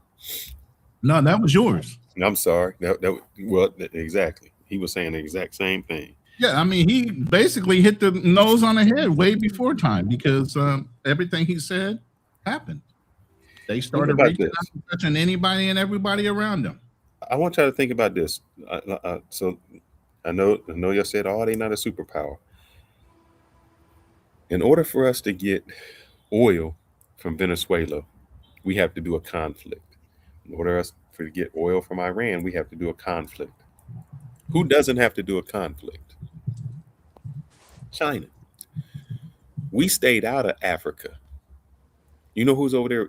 You know how many Chinese people are in Africa right now? A lot. But where does China get their oil from? What's that? But where does China get their oil from? Iran. Only 20% comes from Iran. They get it from Russia.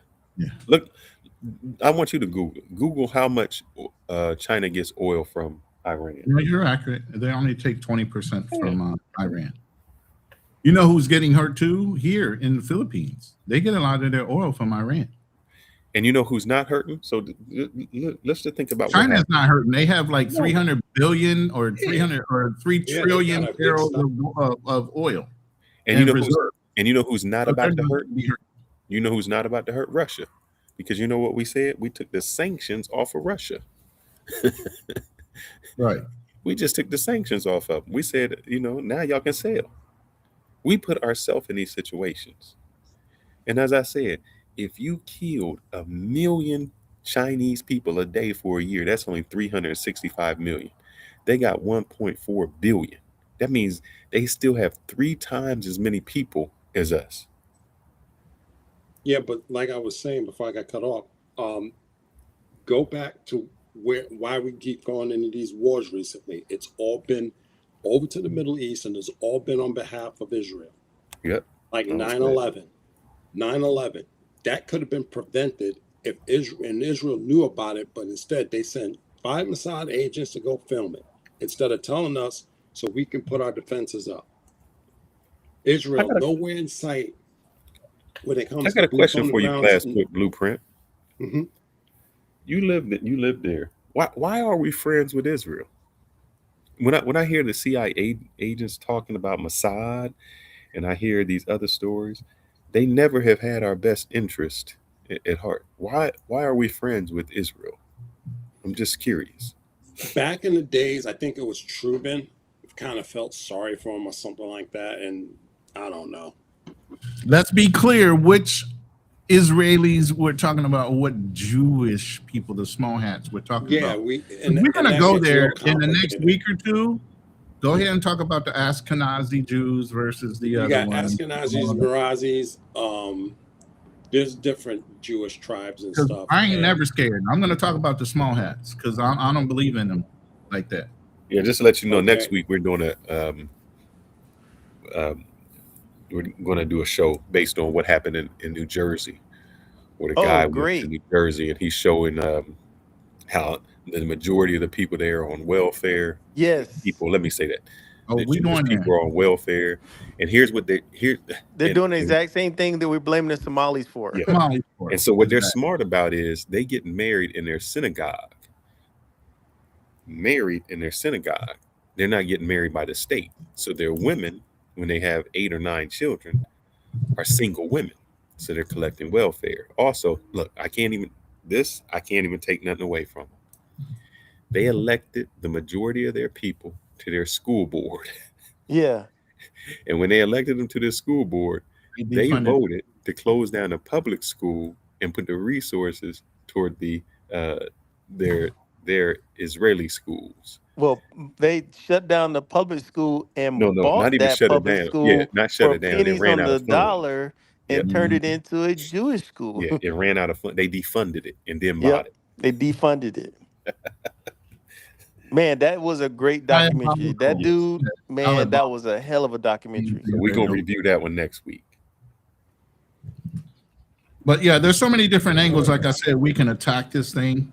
It's going to take a couple weeks of conversations on different levels, from finance to, the global agenda when it comes to Netanyahu, because he literally came to America and sat down and said, we need to attack this country. And you saw a little preview of that. And he just started pointing out countries that they wanted to attack, like he was dictating to America. These are the things. And guess what's happening?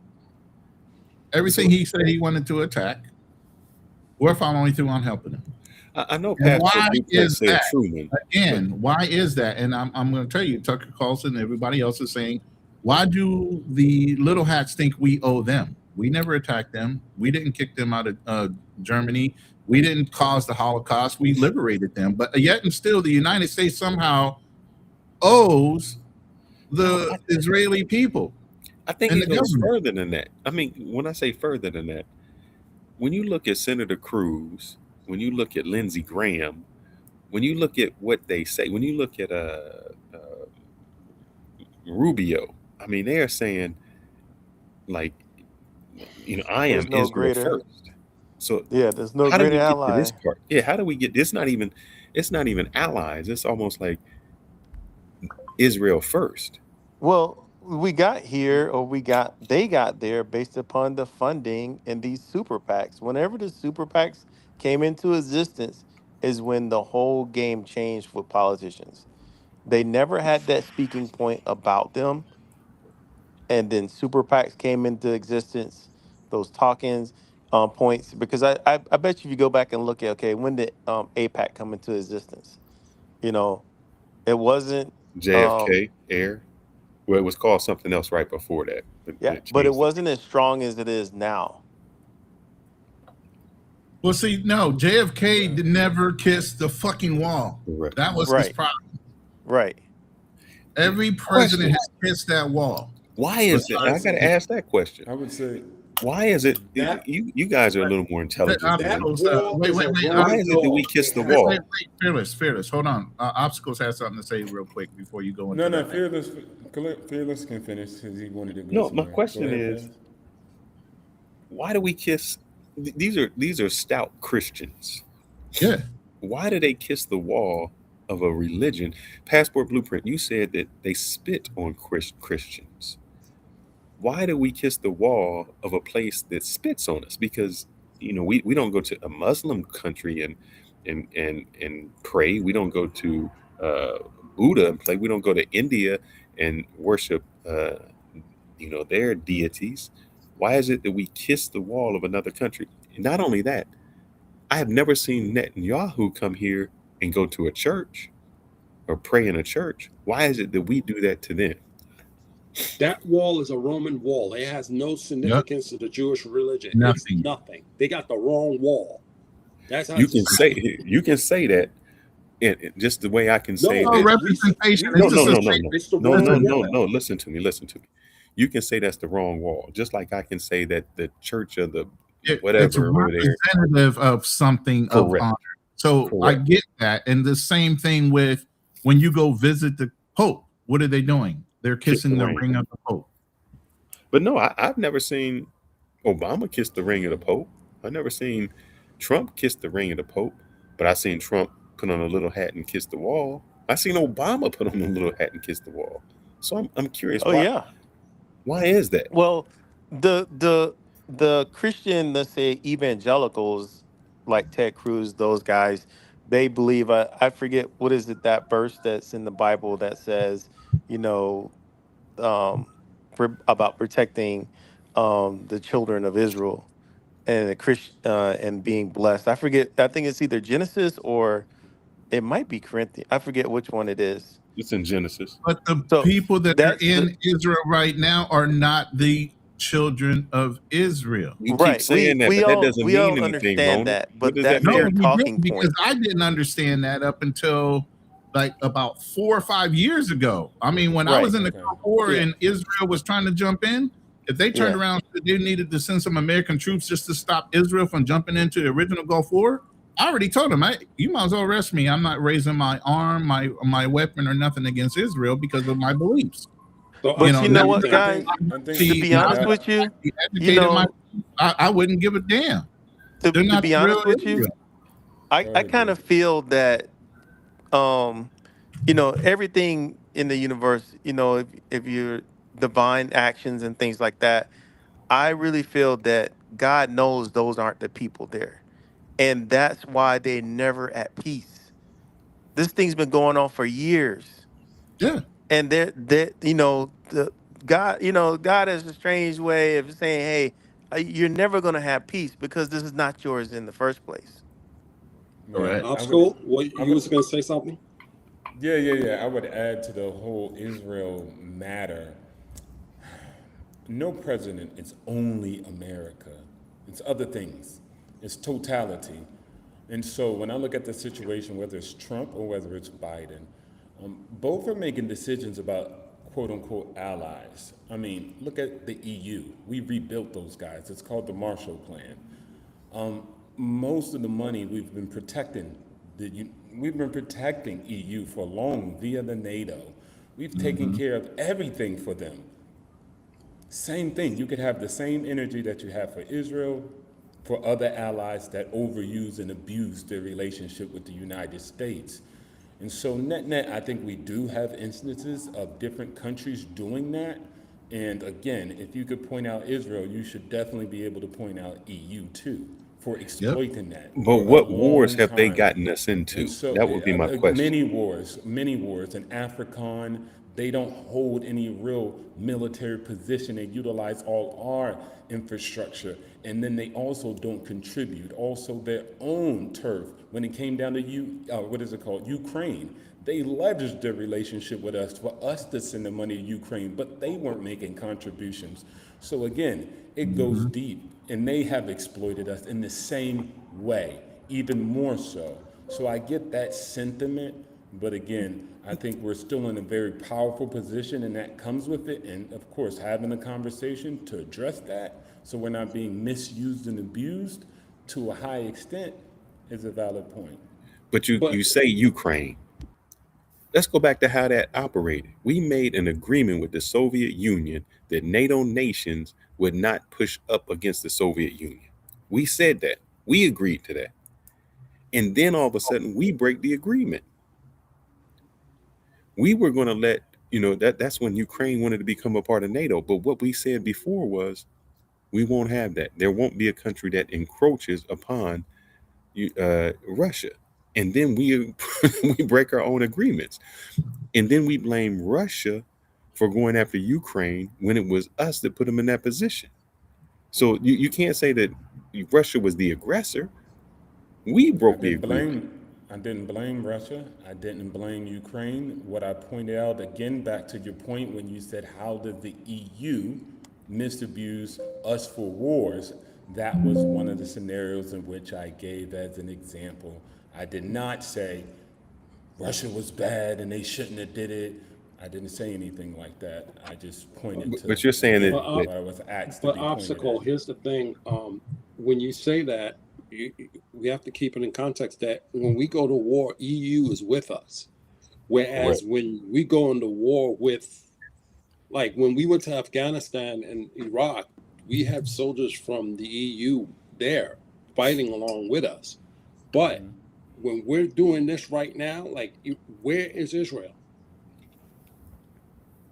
Where was Israel and Iran and Afghanistan? Nowhere to be found. Oh, you're asking me? Yeah. I mean, it's kind of so rhetorical again, question, but the common denominator, and again, this is my opinion, we can disagree, which is fine. Yeah. I see it different, but the common denominator is the United States.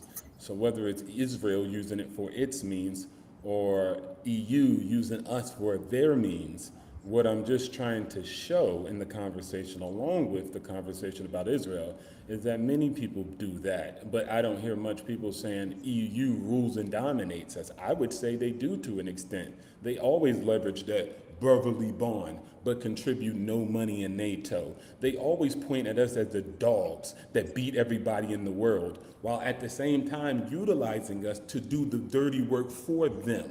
And if we don't, or if we refuse to, they attempt to make us look bad on the global scale, breaking our alliance with Europe.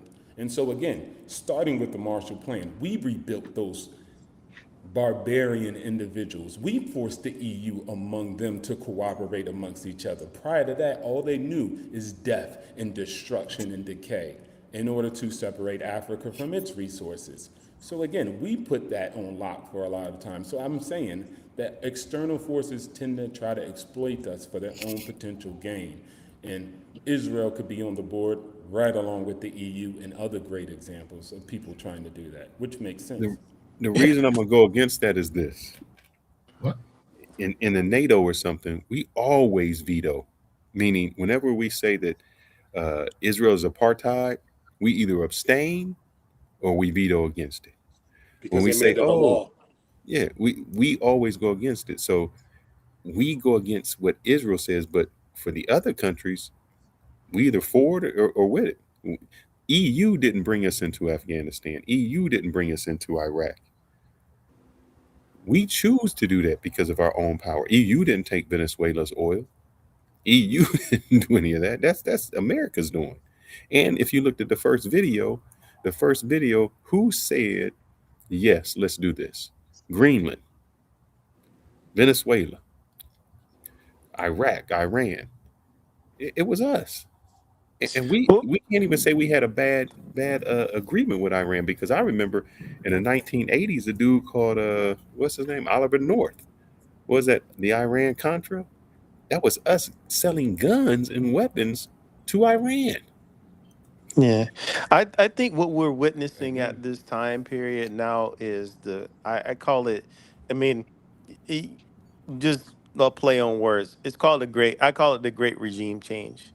And it's, Maduro's gone, and now, it's like, well, Maduro's gone and we're going to strangle Cuba. Okay, so Cuba will be gone probably within, Cuba as we know it, will probably, not exist. Their government will not exist probably in a year, so you'll probably see some type of changes there. Now you're seeing the Ayatollah has actually been assassinated, so that most of his cabinet is gone. You're also going to see, well, you've already seen that, it initially started with Gaddafi. So Gaddafi's gone. These old regimes are all gone. And what America has done, along with the Israelis, is created the alliances with those Say Arab Israeli countries. and British But they both. haven't. But Drew, they haven't. They have created alliances No. with We went those into Arab Gaddafi countries. and we got Lebanon. Who's in Lebanon? Hezbollah. No, what I'm saying, Fearless, is that they created alliances with Arab countries that surround them. Jordan is the ally. We've gotten rid of Because the Israel king. cannot be allies to them. And since we're allies, then that keeps Israel safe. Do you understand how this is being leveraged? Look at the map that I just pulled up. What I'm saying, look, Let me we finish. went into Lebanon. Before you Lebanon is bring something else in. Before you what bring I'm something in. we have Let me show you that. destabilized, and because of that destabilization, we've done. Lebanon is destabilized. Syria is destabilized.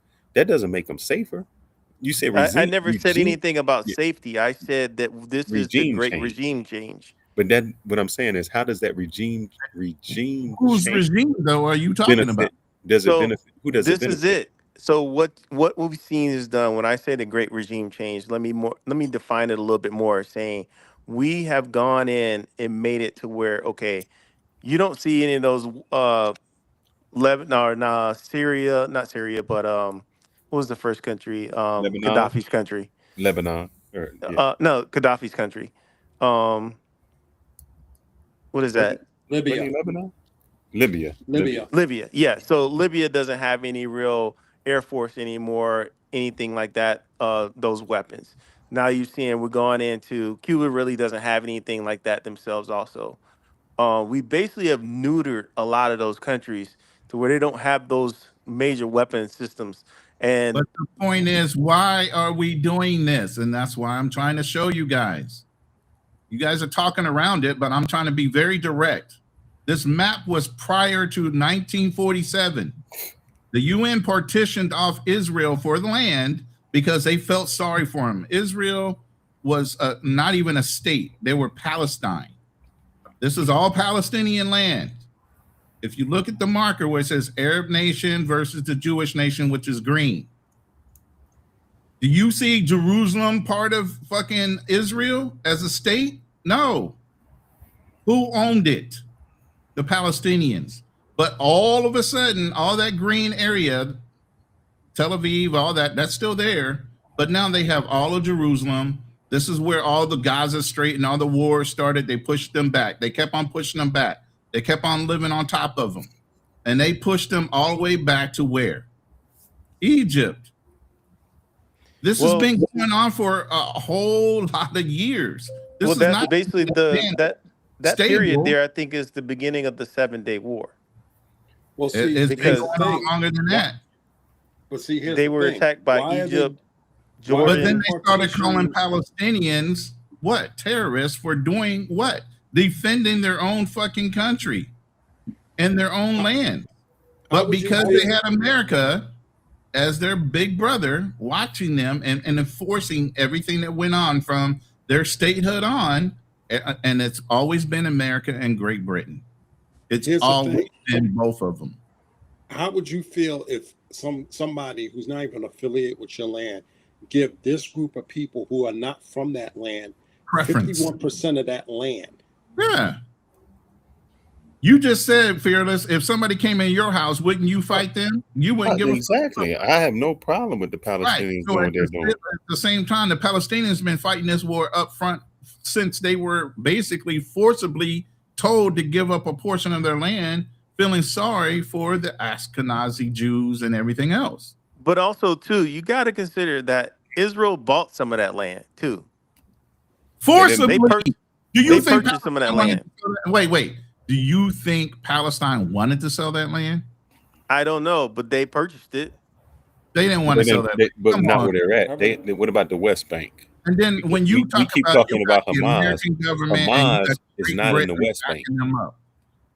Hamas is not in the West Bank. The Jews were given that land in the first place because Great Britain and America was having a problem with Palestine.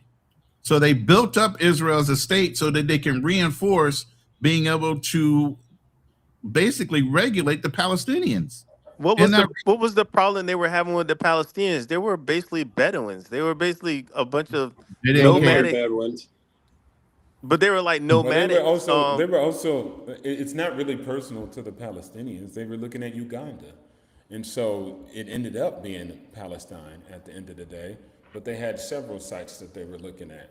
But again, I want to just breath that's reality. Madagascar was one. That's like saying the Native Americans. Madagascar was there too.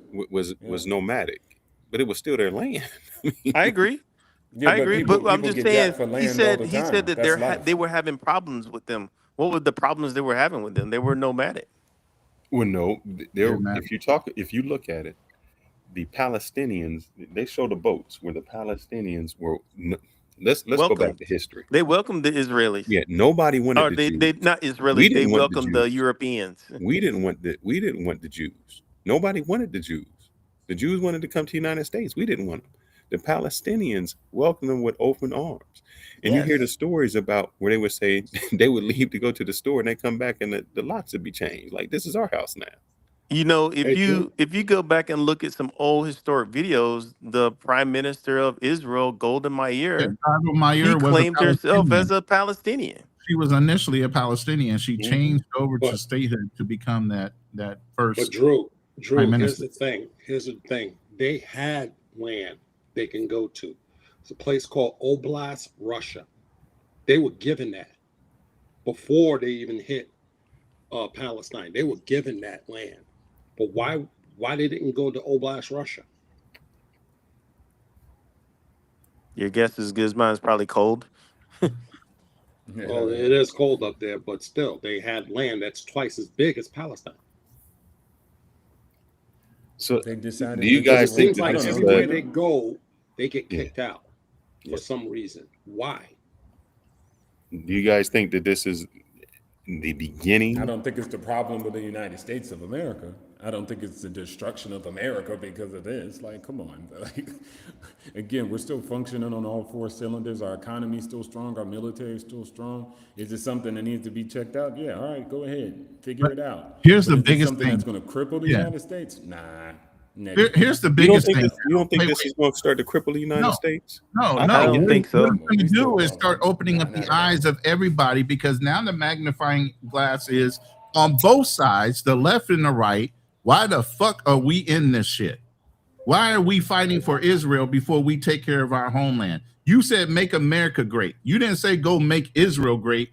You didn't say any of that shit, because the right is so pissed off right now. It's ridiculous.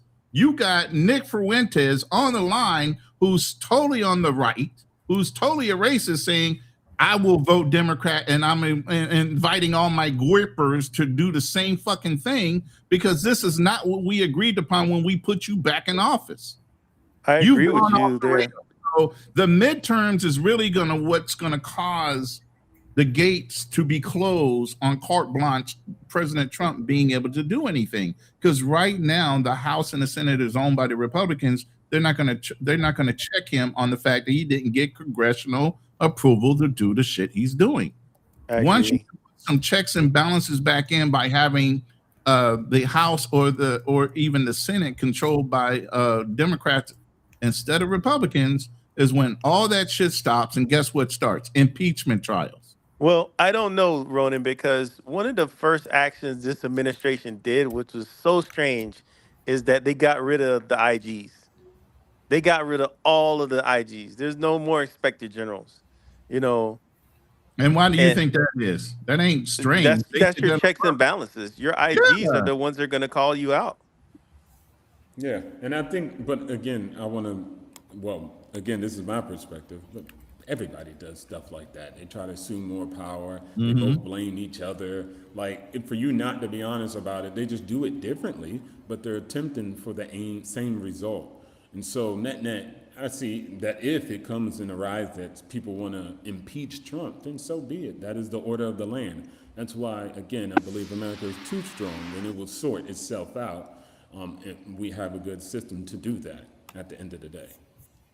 So I know y'all keep saying that America's in a great place. And I'm glad that I do got a good job, but I don't see it that way.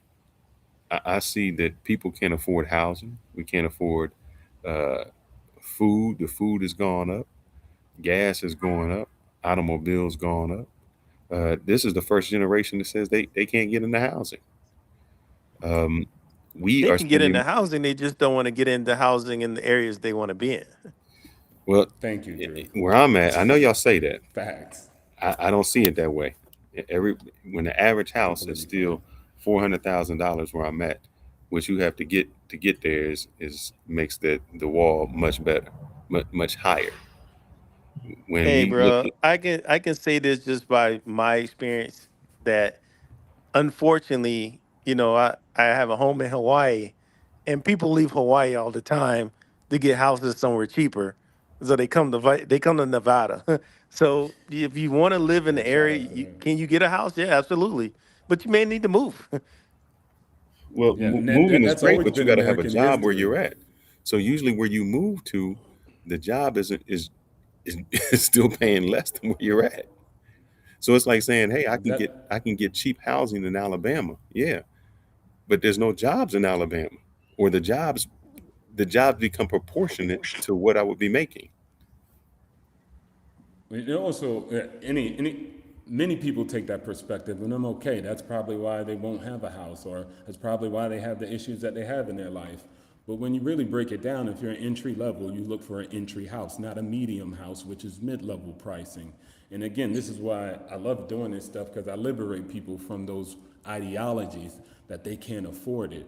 And it's mostly just internal problems and issues. But when you look at the numbers, compared to most nations in the world, affordability in housing is very good in America in comparison to the majority of places on the planet Earth. Now, there's massive amounts of financing, massive amounts of grants and loans, massive amounts of support. You just have to be smart and strategic about it. But again, I say America's doing well as far as geniuses go, because the data shows that. Whether people decide to leverage those lofty jobs they have to position themselves into a good position in life is a different conversation. It doesn't mean that the nation still doesn't have massive amounts of Let me ask you opportunity. this. And if Americans are delusional, then everybody else in the world has to be delusional, because everybody else in the world seeks to come to America because they understand that it's massive amounts of economic opportunity there. Help me out, Rich and Ronan. poor. Ronan, I want you to Google what's the average starter house in the United States. Say that again. What's the average starter house price in the United States? The price of the average starter home in the United States. I don't know. I have not Googled it, so I'm going blind. Hold on.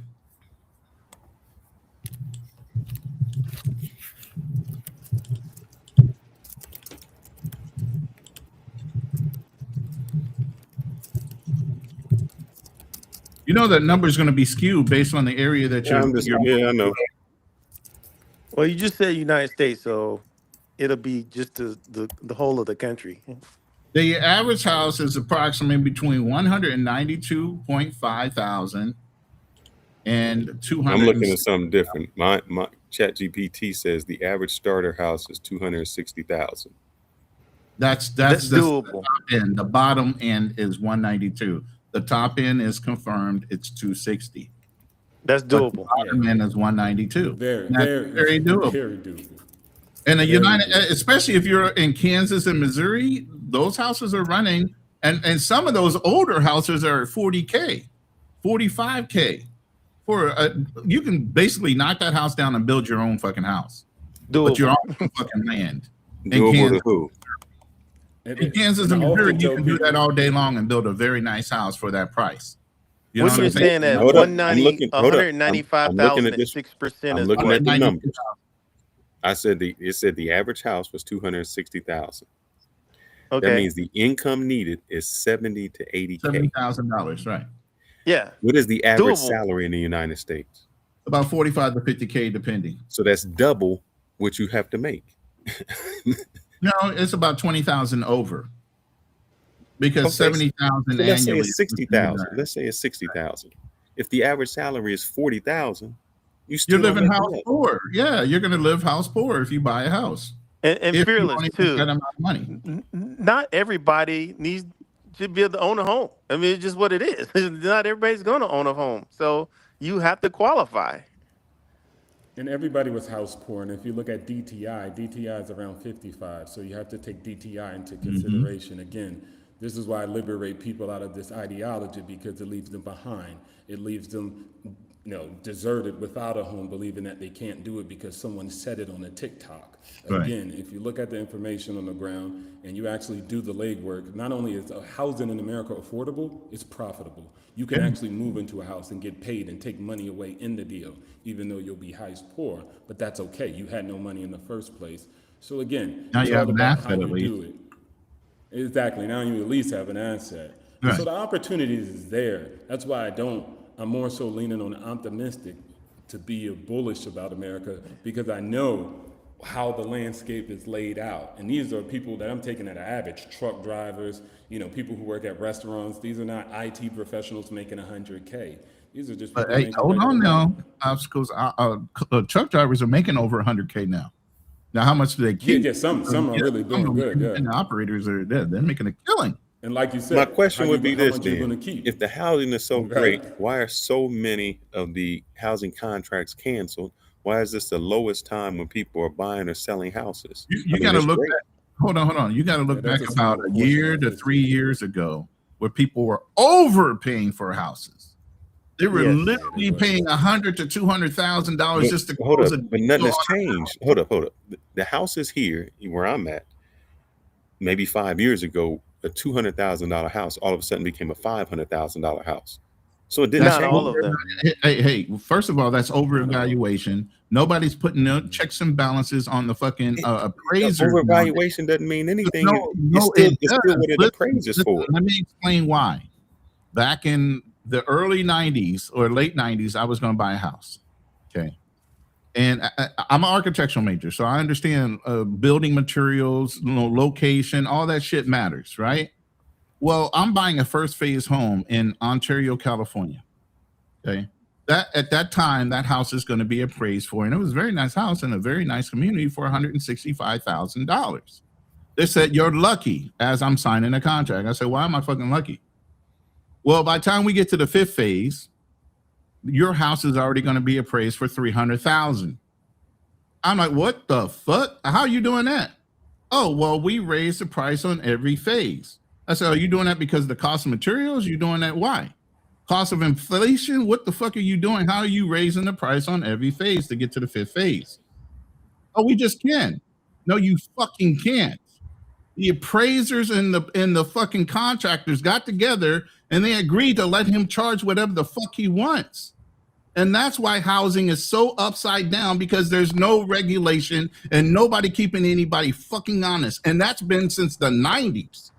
That's why Wall Street dropped in 2008, because everybody was leveraging against the real estate loans of people that should not have deserved to own a fucking house. But they let them have it in. I want to add to what you. Oh, go ahead, Fitz. No, I'm done. Go ahead. But you said 1990s. I'm talking about 2026. It's a different I ballgame. understand that, but that's Well, all. let me tell you this. Wait. Let Obstacles get his point out before y'all start going into another area. Go ahead, Obstacles.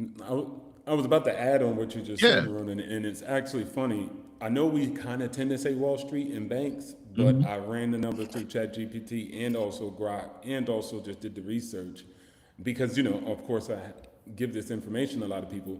Most of the bad loans were just loan officers. They were middle class and normal people. Exactly. They generated 80% of all the false loans, subprime loans. It Subprime wasn't loans, and the they big leveraged guys and the against those. banks. Right. It was just normal They, people. that was the Fraud whole to the highest thing. extent. They were edging A lot of people got locked up behind that. Right. And the whole thing is the people that actually leveraged against the subprime loans, they actually had a whole new thing old boy invented. He bet against the subprime loans failing. And all the banks After took they were that shit. securitized. Right. Everybody took Because that by shit that because point, they it were was like, oh, there's already no way down. that's going to happen. Y'all And it talking about happened. something that happened then. I'm talking about right now. I look But at didn't hold didn't up. I so look at the if this year, forecast. so this year January and didn't the February, more people canceled loans than in the Still last going, the 20 appraisers years. are not honestly appraising the property accurately. They're going didn't along with the No, contractors didn't this evaluation. not happen this year? Didn't Trump pass a law, or did they not pass Yes, something you that lock says that shit that? down because they're lying. it says what? What did No, law did it that say? wasn't there a law that was just recently passed that said something about, Wall Street, those portfolios of them investing in uh, single I family mean, How are homes. you, yeah, they Drew? can't Let own me them. ask you, how Yes. you gonna bring the housing prices down? My house was. I'm just saying, your house was. You bought it at 250. Now it's appraised at 500. Absolutely. You think they're gonna sell it for? You listen. You know how you can do it? That's not a new build. So No, who's gonna bring the listen. housing pricing down? So fearless, could this possibly happen? I'm just throwing out a scenario. Could this possibly happen? Could there be a block of houses that are owned by some company that's Could be. Yeah, they do in that your now. area, Yeah, and they could be. say, "Well, we want to get rid of this block of houses," or or maybe a company goes belly up, and they say, "Well, we got to foreclose on all these houses." So then it brings down the value of your house. Yes. Oh no, that could happen, but that doesn't happen. You're talking about a scenario.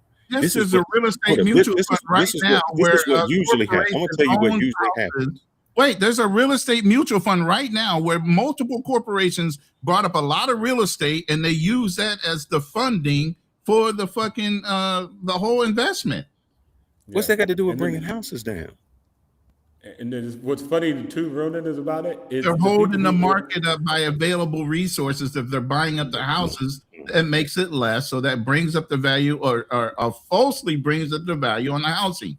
The only way to correct this is to hold the banks fucking honestly.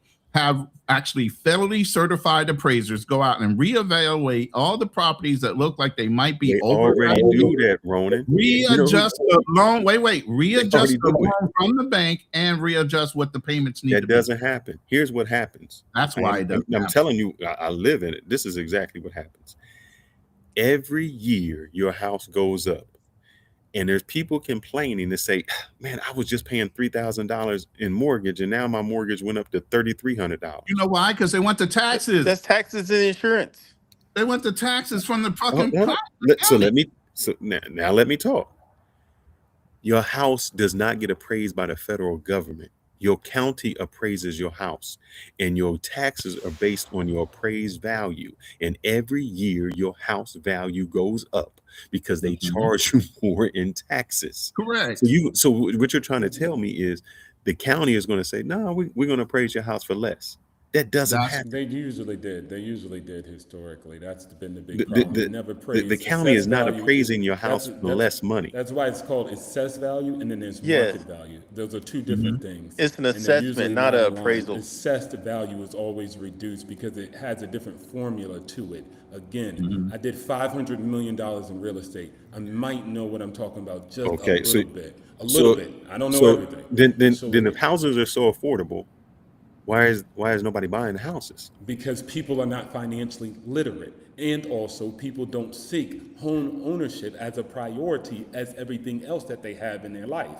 You can't just give out houses just because. People have to have the intentionality and want to secure the house and be financially literate prior to that. There's massive amounts of issues with people's financial literacy. Shout out to the big homie on financial audit who shows this. But again, going back to the finance and the fundamental principles about the real estate to reduce it, I think it will adjust because, as Ronin said, during the interest rates being extremely low as they ever were, sellers just said, hey, look, I know you're getting money for cheap, so I'm going to charge you more for the product. That's what that was. They just charge people exorbitant extra prices. I was So in now commercial. that now that the interest rates are 6 and 7%, that means the housing should be lower. But they're correcting No, themselves. it's not. After the rate has changed. That's what I'm the rates exactly. like Austin for a second It's was not just the rate. extremely high. Now it went down by 50% in the last 6 months because that was out of bonanzas. That's ridiculous. People were like But 50% naming their still- first baby in But order no, to get a house. 50% still did not bring it down to an affordable price for the people. Again, Let it's me not explain. happening all at once. It's Let not me a sharp explain. decline. It's a slow decline. let me Shout out to explain. Ronin. Go ahead. Until you guys hold the contractor and the real estate appraiser, honestly, meaning the mortgage company, looking at the real property values, the cost of materials, and everything else that went into that development per house, and giving a fair assessment on the evaluation, not letting the contractor dictate the price and going along down the road of saying, yes, that house is valued at that price, you're never going to fix this. You have to control it at its root cause, which is the contractor and the appraiser agreeing to let the contractor charge whatever you want. But that fucks up the LMS, whatever it's called, the LMS or something like that. MLS.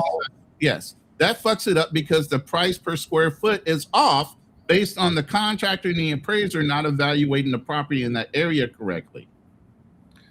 Drew, you said you stay in Honolulu. I just watched the No, I documentary. don't stay in or Honolulu. You had houses out there or something. You was out there. I just did. read that the native Honoluluans, Hawaiians, Hawaii. can't even afford the houses. So let's make sure there's a clear distinction. There are native Hawaiians, Yes. and there are people who reside in Hawaii. No, I'm talking Native about, I'm Hawaiians talking about the native Hawaiian. Native Hawaiians actually have as access to something called Hawaiian homeland. Because what happened? What happened is they were government supplements. No, it's just like the Native Americans. They say, hey, we're going to give you this block of land, Native Hawaiians, and you're on the list. And, once a house comes available, you maybe It's we can affordable get housing. you there. Yeah, it's affordable housing, but it's their land. It's not market price housing. No, it's definitely not market price housing Exactly. because the average house Because in the Hawaii is average a can't million. afford it. What's that? Because they can't afford it. Well, of course they can't afford it No. because you had a government come in and tell people, hey, well, yeah, you're used to the land, but we're gonna divvy it up, and this will make it better for you, native person. The Well, why native did they person give is it to like, them, there Drew? are no borders.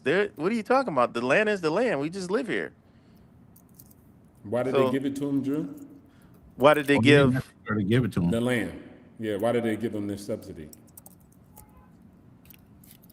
Because they're native Hawaiians. Exactly. Not because they're poor and they can't afford it, right? It's Right. just because they're native. Exactly. Yeah. There we go.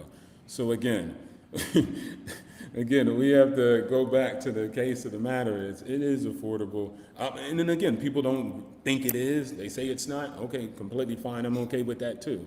But at the end of the day, if you go do the legwork, you can make it happen. And again, all those cases are extremely metropolitan areas and selected different markets and metros. If you look at the vast majority of America, everything didn't skyrocket. It was specific markets like a Austin, like a Denver, like a, what's it called? In Tennessee, Nashville, and et cetera. Like these small bubbles, Dallas, et cetera, Houston. Like these, the rest of America, it stayed fairly at a price. And the same thing happened with the 2008 event. Most properties didn't foreclose. They were in select areas and select demographics.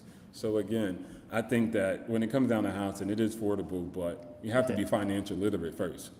Hey, Fearless, when I was in Texas last year and visited you guys there, I looked around Arlington and I saw houses in the twos. I mean, nice ranch houses. There's some houses on the backside, on the southern side of Houston that are about 165, and communities, prefab communities for 165 to 200,000. Yeah, and these were Yeah. brick homes, like nice And ranch style homes. I think I shared this with you, Ronan. Like, it's hard to change the prices and reduce them. Most people just say, "How do we reduce?" If you want to reduce home prices, you know what you're doing is you're taking generations who paid off their home and you're taking equity away from them. If you And actually nobody lower wants to the give away prices their of home, equity. and nobody wants to give away their equity that they But rightfully it's worked for. And preconceived, then, not only this, misquoted watch equity. this, That's Ronan. so Watch this, Ronan.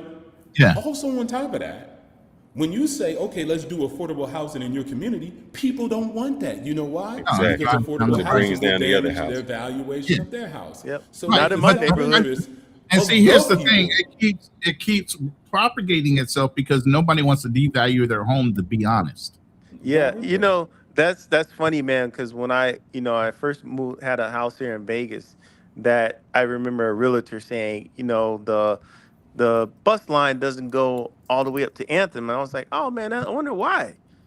Because they don't want rich people don't want public transportation in their neighborhood.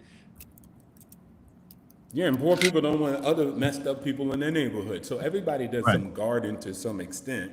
It's Yep. not a poor middle class people don't want poor people, and then the same thing. So what I would say is that one of the things that I did say that would help is we need more real estate creators. And currently, as I told you, I don't know offline, Ronan, but I created a real estate lab. I'm not promoting it, but what I'm just saying is it's where people go to school to pursue a real estate investor license so that we can Right. get more people creating affordable housing. What we have is just developers or just somebody who happens to work a regular job building out a real estate portfolio to make more housing affordable and bring more houses on the market. So we need more people that are individual investors going out there and taking that dilapidated house in communities and changing the community in the block. But you can't rely on developers. They just usually develop raw land. So to reconvert a neighborhood, it would take more people. And that has to be, you have to train people to go out there and do that. Right now, somebody's just like, hey, I'm a trucker. Let me do my first rehab. So we don't have enough people bringing more houses back online. And then also we have the builders too. And if we actually produce more people, more creators, real estate creators, Priority it'd had be really shifted good. somewhat because of the politicization, and that we are as ready now in lethality and readiness as we always have been. I don't know what that was, but Pete Hicks? Congressman, great question. We're talking. I just Probably looked this would. up. So I just wanted to know about Arlington, Texas. So the average housing price in My Arlington, word, there's a word that the ranking is member uses that I haven't heard $300,000 yet, except from and him. it It's called says patriotism. that the income needed for that is 80 to 100,000 based on the 28% rule. But the average income in Arlington, Texas is 65,000. So that means what you just said, the average person making the average income 65,000 can't afford the average house. Well, let me ask you in this, that area. Fairness, because you're Duh, saying that's working like in Only went with what Arlington, he said. He but I said Arlington, guarantee you Texas. that most of those people may work in Dallas. No, it's Arlington, Texas. But now you're talking about an hour commute. Yeah, of course. That's life. It happens. Yeah, all the like, time. People used to do that all the time. Like, what do you mean? Like, my grandma was in a place it took an hour just to get to the village. Like, I mean, So what you or just to the saved, town. you just Like, spent more it's just money life. in your gas and tolls to get there. Yes. Yeah. So when you do that, it still doesn't make it affordable because what you just think you saved, Okay. you just spent in commuting. So you're just saying that in the your mind, housing if is it's not affordable, but the it'll never commute be is not. affordable. No, you still are $10,000 less on the average. That's the average income. You're still $10,000 less to qualify for the home. That's Okay. if you live in Arlington, right? But I I guarantee only went you, on what you said. You said no. Arlington, so I looked up I Arlington. said I looked at a house in Arlington, but it's in the vicinity of Dallas. So why wouldn't I drive to Dallas if I could make more money? And everybody usually has a car because it's just, to live in Arlington, it's not like you could just live within it. You need a car, period. Most of travel. America is extremely large. All I know is if housing was affordable, then more people would be having it. Not true. Not accurate at all. I know that when my father grew up, it was a one income that could get a house. It wasn't Now one affordable back income. then. Now it People were takes two. complaining. And here's the thing: when we say income, that was household income. That wasn't individual income. That means two people still didn't make enough to afford the house. And that's almost anywhere in the planet. like Thailand, like any place. It was, and plus it wasn't affordable back then because they have video footage of people saying it wasn't affordable. People going into the house and saying, "Hey, did you buy a plot of land?" They're like, "Ah, I couldn't afford it." Like people couldn't afford it back then. Hey, That's why check we have this a out. 30-year Check mortgage. this out, OTO. Mortgages used to only be 15 years. I don't know how we Hey, got until people OTO, couldn't check this actually out. satisfy it. My Because my, we my were. buddy, I know how we got I there. talked to my buddy one time and I said, "Hey, you know, how much did your dad pay for his house back in the day?" And his dad passed, and you know they have their house, nice piece of land. He said dad paid like 25,000 for the house. Then he said he said when he bought the house, they asked him, "Do you want the lot next door?" He said, "How much is it?" 10,000. He said, "Oh, that's too much." Now that Yeah, house is right. like If two or yeah, three hundred hindsight being thousand dollars. 2020, you kicking yourself in the ass for that, just like me and Bitcoin. But you live and you learn. But that was a lot for him back then. But we can Right. scoff at it now and be like, "Oh, that's stupid. Why didn't you buy it?" Like you paid all cash. That's like extremely crazy. People don't even have $500 saved. Not because they can't, because they didn't. And so, again, it's just a financial literacy thing. That's the biggest issue. It's the root of everything, regardless if the economy is great or not. Like, if you don't have the financial literacy, But then you're here's dead. the biggest thing Dead to too. rights. You had a lot of people move from bigger cities with more property value, sold their homes and moved down south. That's what the biggest problem right now with Houston, Texas, Dallas, all these southern states. People, and I used to give that advice when I lived in California talking to my clients. Hey, your kids are gone. They're not coming back home. Why are you keeping that 7-bedroom house? That's your retirement. Kick that house off to the curb, get your profit out of that shit, and move down south, buy a house of equal size if you want, and pocket the rest into investments. Bro, I just came back from South Carolina, and that is exactly what's going on. There's Yeah, so I much, understand. so That's- many South northern Carolina. people that That's have moved competent down south. financial advice. What you mean? That's yeah.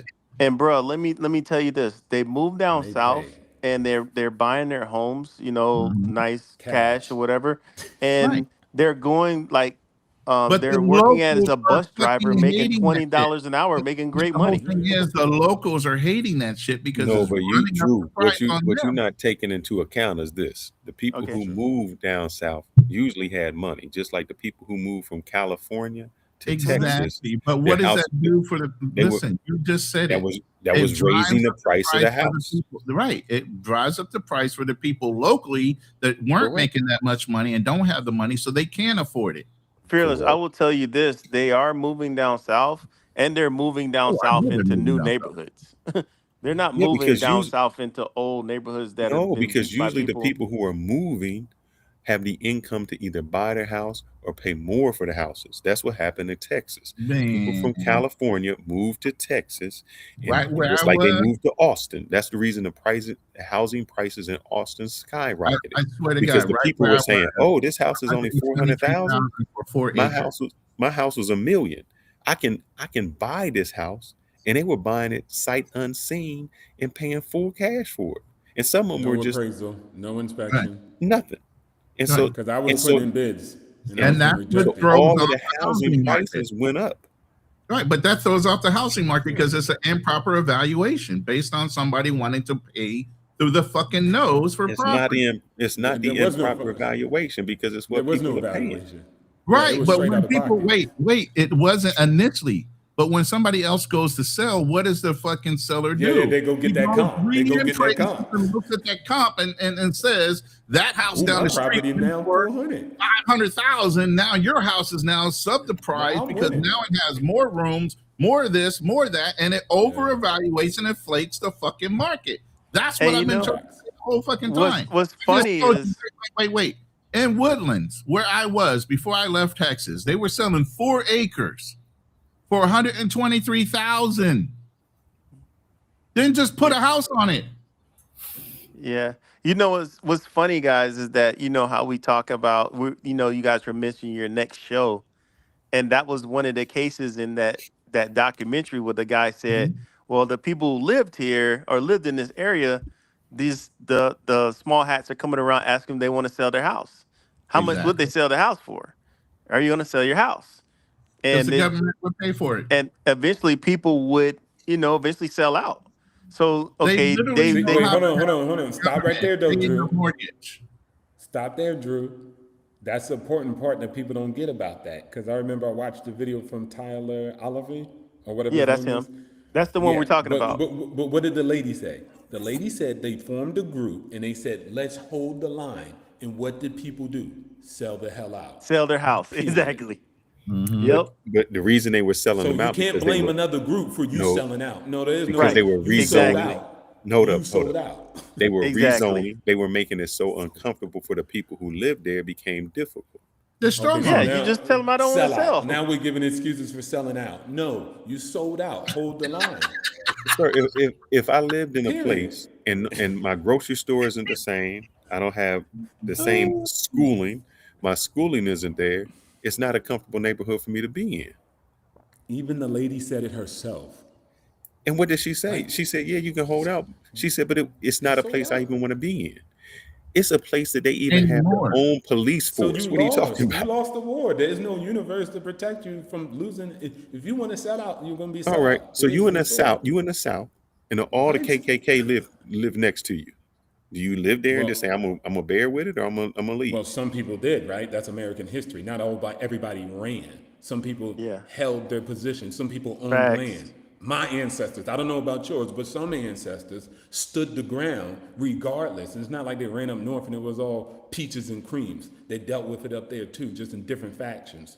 So hold the land. Maybe this is something black people aren't used to often. Stop selling out and creating excuses about you selling out. And it's not Stand the always line. about Yeah, it ain't selling out. comfortable. There's some Yeah, it's people, not comfortable. That's life. Life get jiggy sometimes. and it's not yeah. always about selling out, Gotta brother. deal with it. For instance, you say selling out and run. What happens is they just develop around you. In your house where you was paying $200 a year in taxes, all of a sudden now you paying $2,000 a year, and you on a fixed income, or $10,000 a year as it comes here. So it doesn't do it. When the prices go up around you, what happens is your property tax, as I told you, go up. It doesn't matter if your house is low, all your property tax go up. So you can't afford it.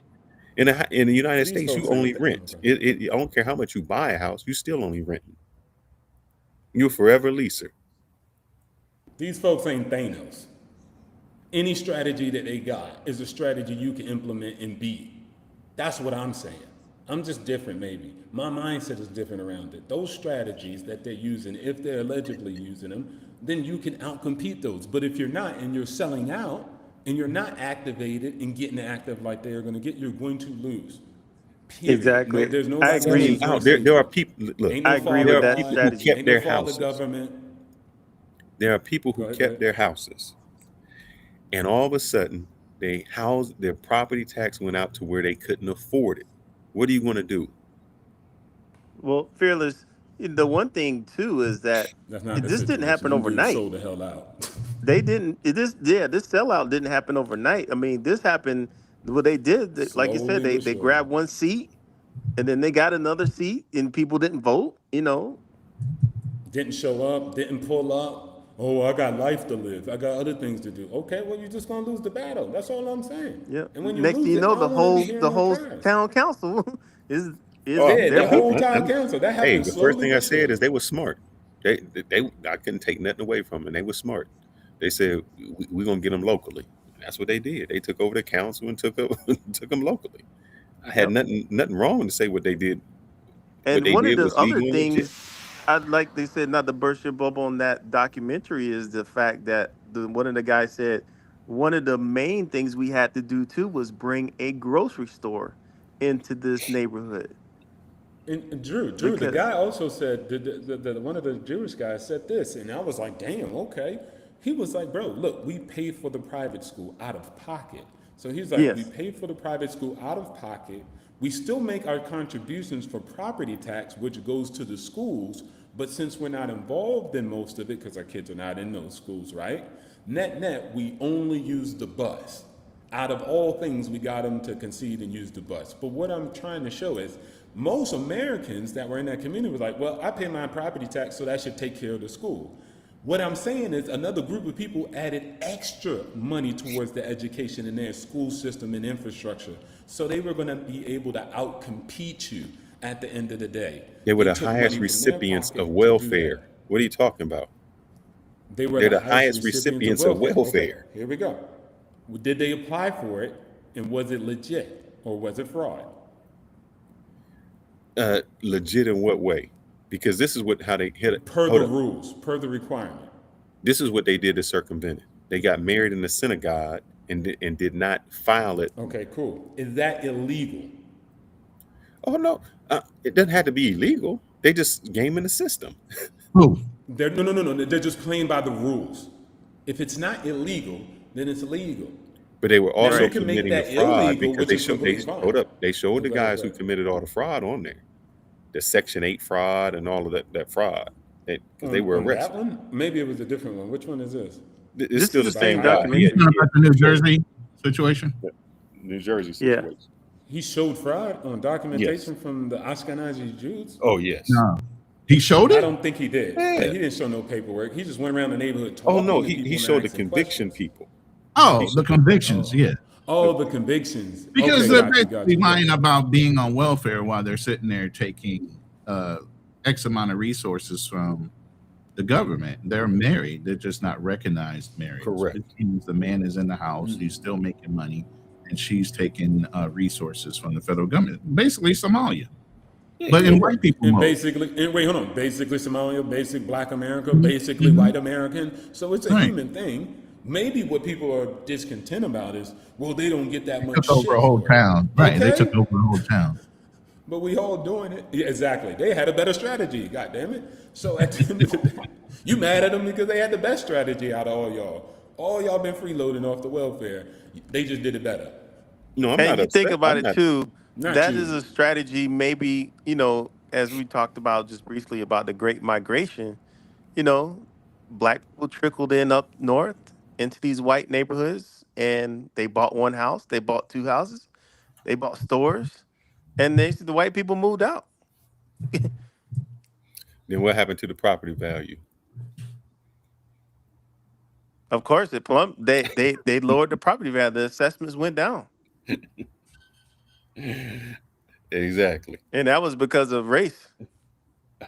I'm just saying. I'm running. No, that was because Iran. No, I'm just kidding. My generator is running low. I might have to go. Don't say Oh, that. really? You running off generator over there? Yeah, man, my power went out. Oh, Yo, I didn't know. saw- I did see the pictures that you sent me of your house, bro. Yo, that joint was fly. I didn't see it. I didn't see it the first time. I went back in the email. I was like, damn, who's See the this? truck? Yeah. Yo, that joint is evil, bro. That's a nice house, man. I like the We call that color. motherfucker the beast. Nobody gets around that bitch, man. That shit is big. So do y'all think that this is a initiation for World War III? Nah. No. It'll Why be not? over maybe in about a month or two. They can't fight that long. But you say Yeah. over. When you say over, what does over mean? There's going to be a nobody's going to win. There'll just be a resolution of something. It'll just end that way. But Israel's not going to conquer fucking Iran. America's not going to conquer Iran. If anything, they'll put a hurting on them to where they can't function properly for a couple years while they rebuild some fucking infrastructure and be done with it. But See, I don't see it like that because I see Here's the Iran thing, saying this. Israel cannot wipe Iran off the fucking planet. It's not going to happen ever in anybody's dreams, Netanyahu's dreams, Donald Trump's dreams. It's never going to happen. Plus, like I said, by midterms, Donald Trump's going to have more to worry about than fucking Israel right now. Here's the thing I think that we always mess up at, and I say Americans. We work in a stopwatch, and other countries work on a calendar. Meaning we say, oh, yeah, that's over. 12 days, we couldn't go a month. Where other countries say, man, we're going to build out for the next time. In my opinion, Iran is going to say, oh, we're not going to let this happen to us again. Other countries are going to say, we're not going to let this happen to us ever. Oh, I'm sure. We're going to build our nuclear weapon. We're going to do whatever it is, and we're going to make sure that this doesn't happen to us again. Why would I stop? If I'm a country, why would I not build nuclear weapons? If I'm not part of NATO or anything else, I wouldn't give a fuck what you thought. So did this make us safer, or did this make us more unsafe? No, it opened up the door back for the fucking terrorist cells and everything else to come back out in the fucking woodwork again. Yeah. I mean, I'm You don't sure think this that this happened has before? You galvanized used to the. fucking look at Iranians before. Y'all must not remember the 80s and 90s. No, That I shit Yeah, was happening. They but were I'm sure this they has were popping galvanized their shit. country to but come together and maybe pursue a nuclear weapon for the future. correct. Now, how soon in the future would that be? Who knows? Would it be in our lifetime? I don't know. But you know, I think this has probably galvanized generations of people from Iran to say, "Hey, we've got to do something to basically maybe attack or eventually put a hurting on these Israelis." I mean, if I was even a country like Colombia, Mexico, I'm like, let me start doing what I need to do since I've been threatened. I put it this way. I think this is the last term that any president will outright acknowledge or do anything for Israel to this extreme, because No. now the right and the left are watching and they're very aware of what the fuck is going on.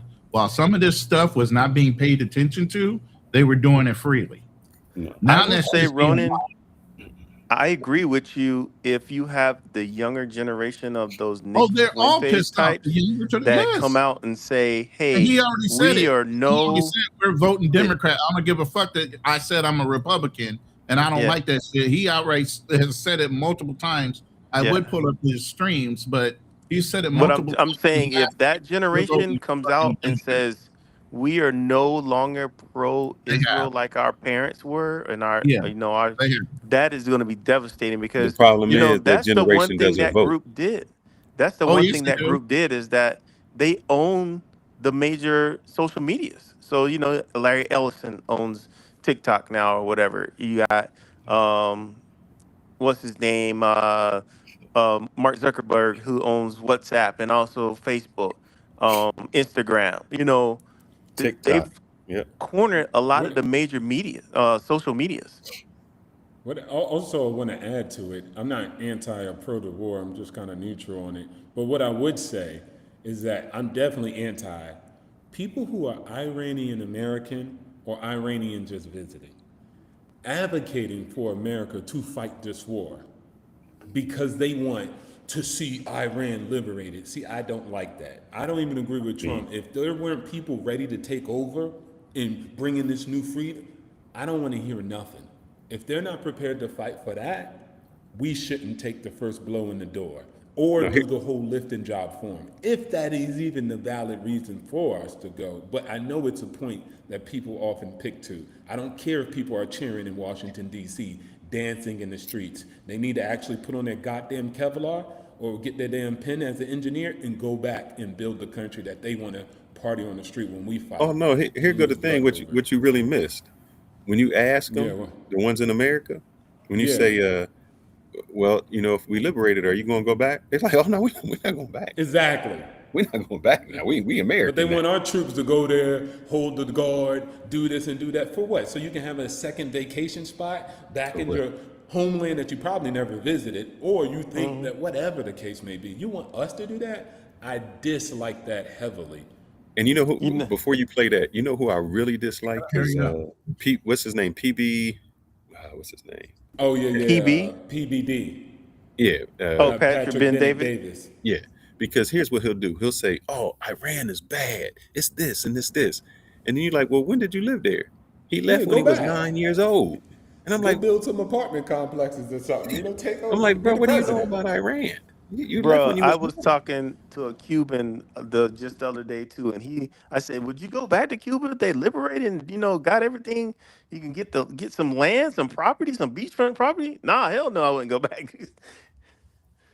All right, let me play this real quick because I'm serious. I'm running out of power, y'all. We want to end this pretty soon. College-educated voters, the MAGA voters that support the war. Now it's the college-educated that are saying this is a disaster.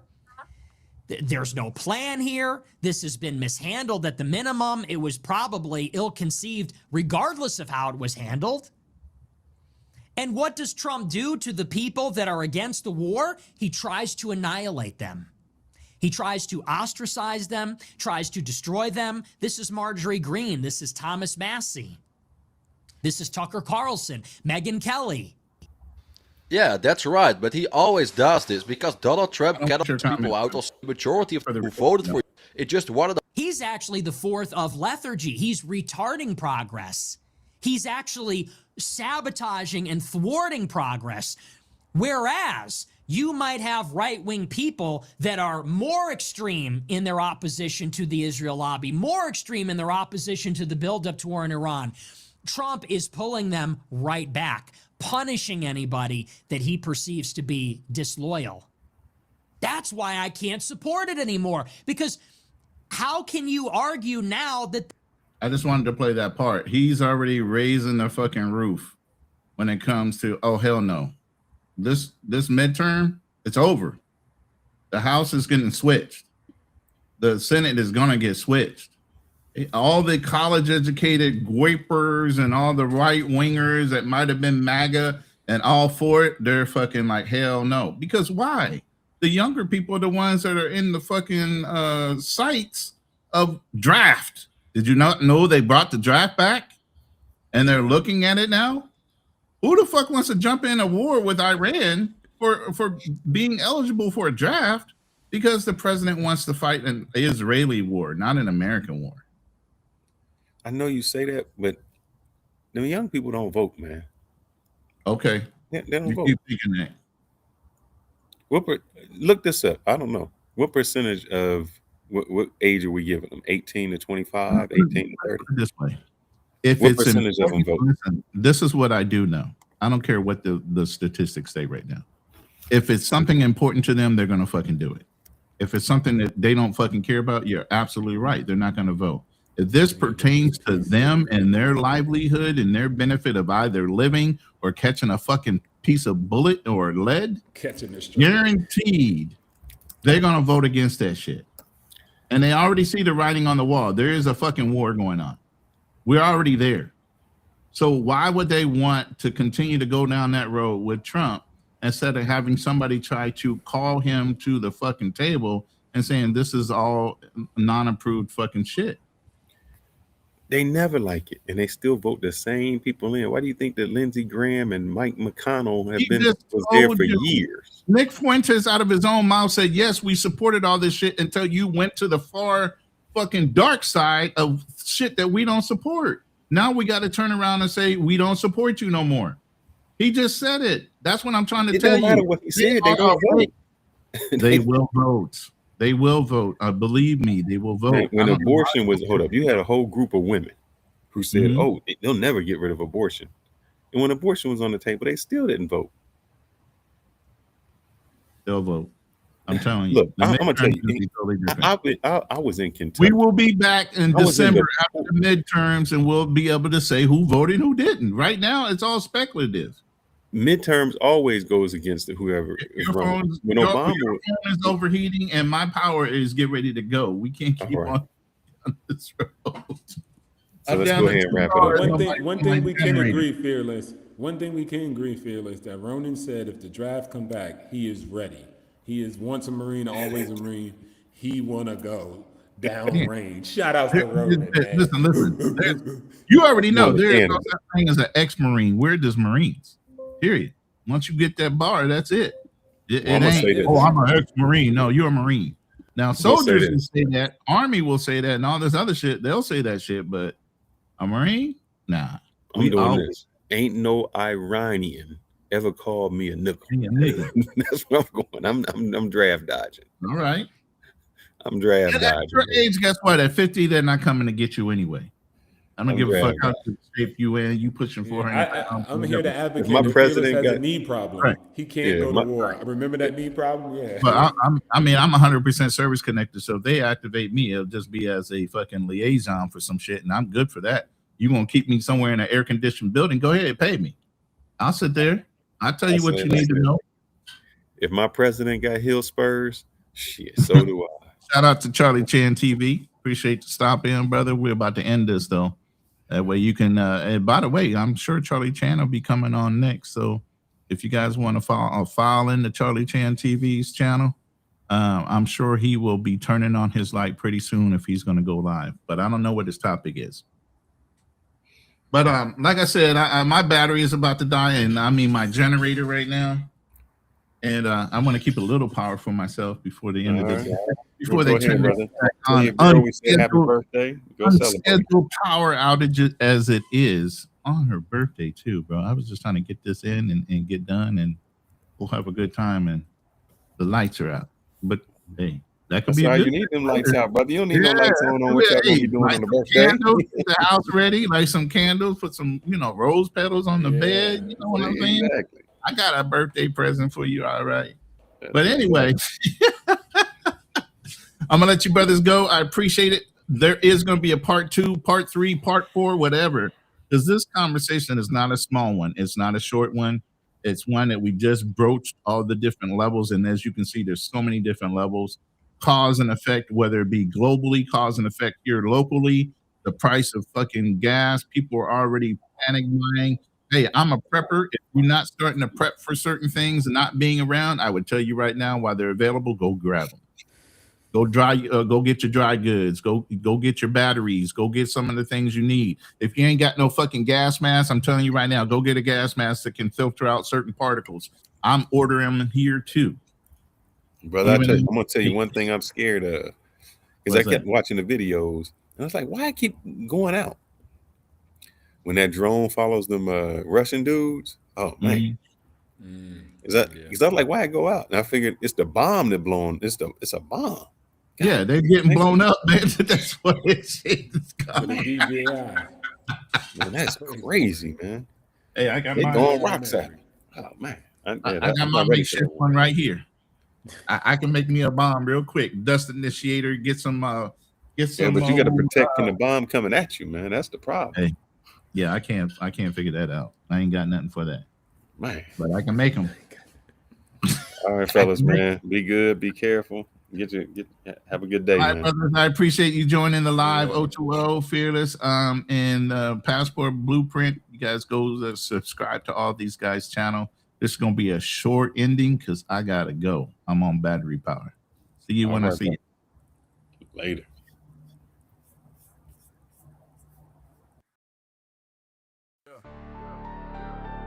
We don't do rumors. We run facts. No smoke without structure. No noise without receipts. This is hit run. This is hit and run.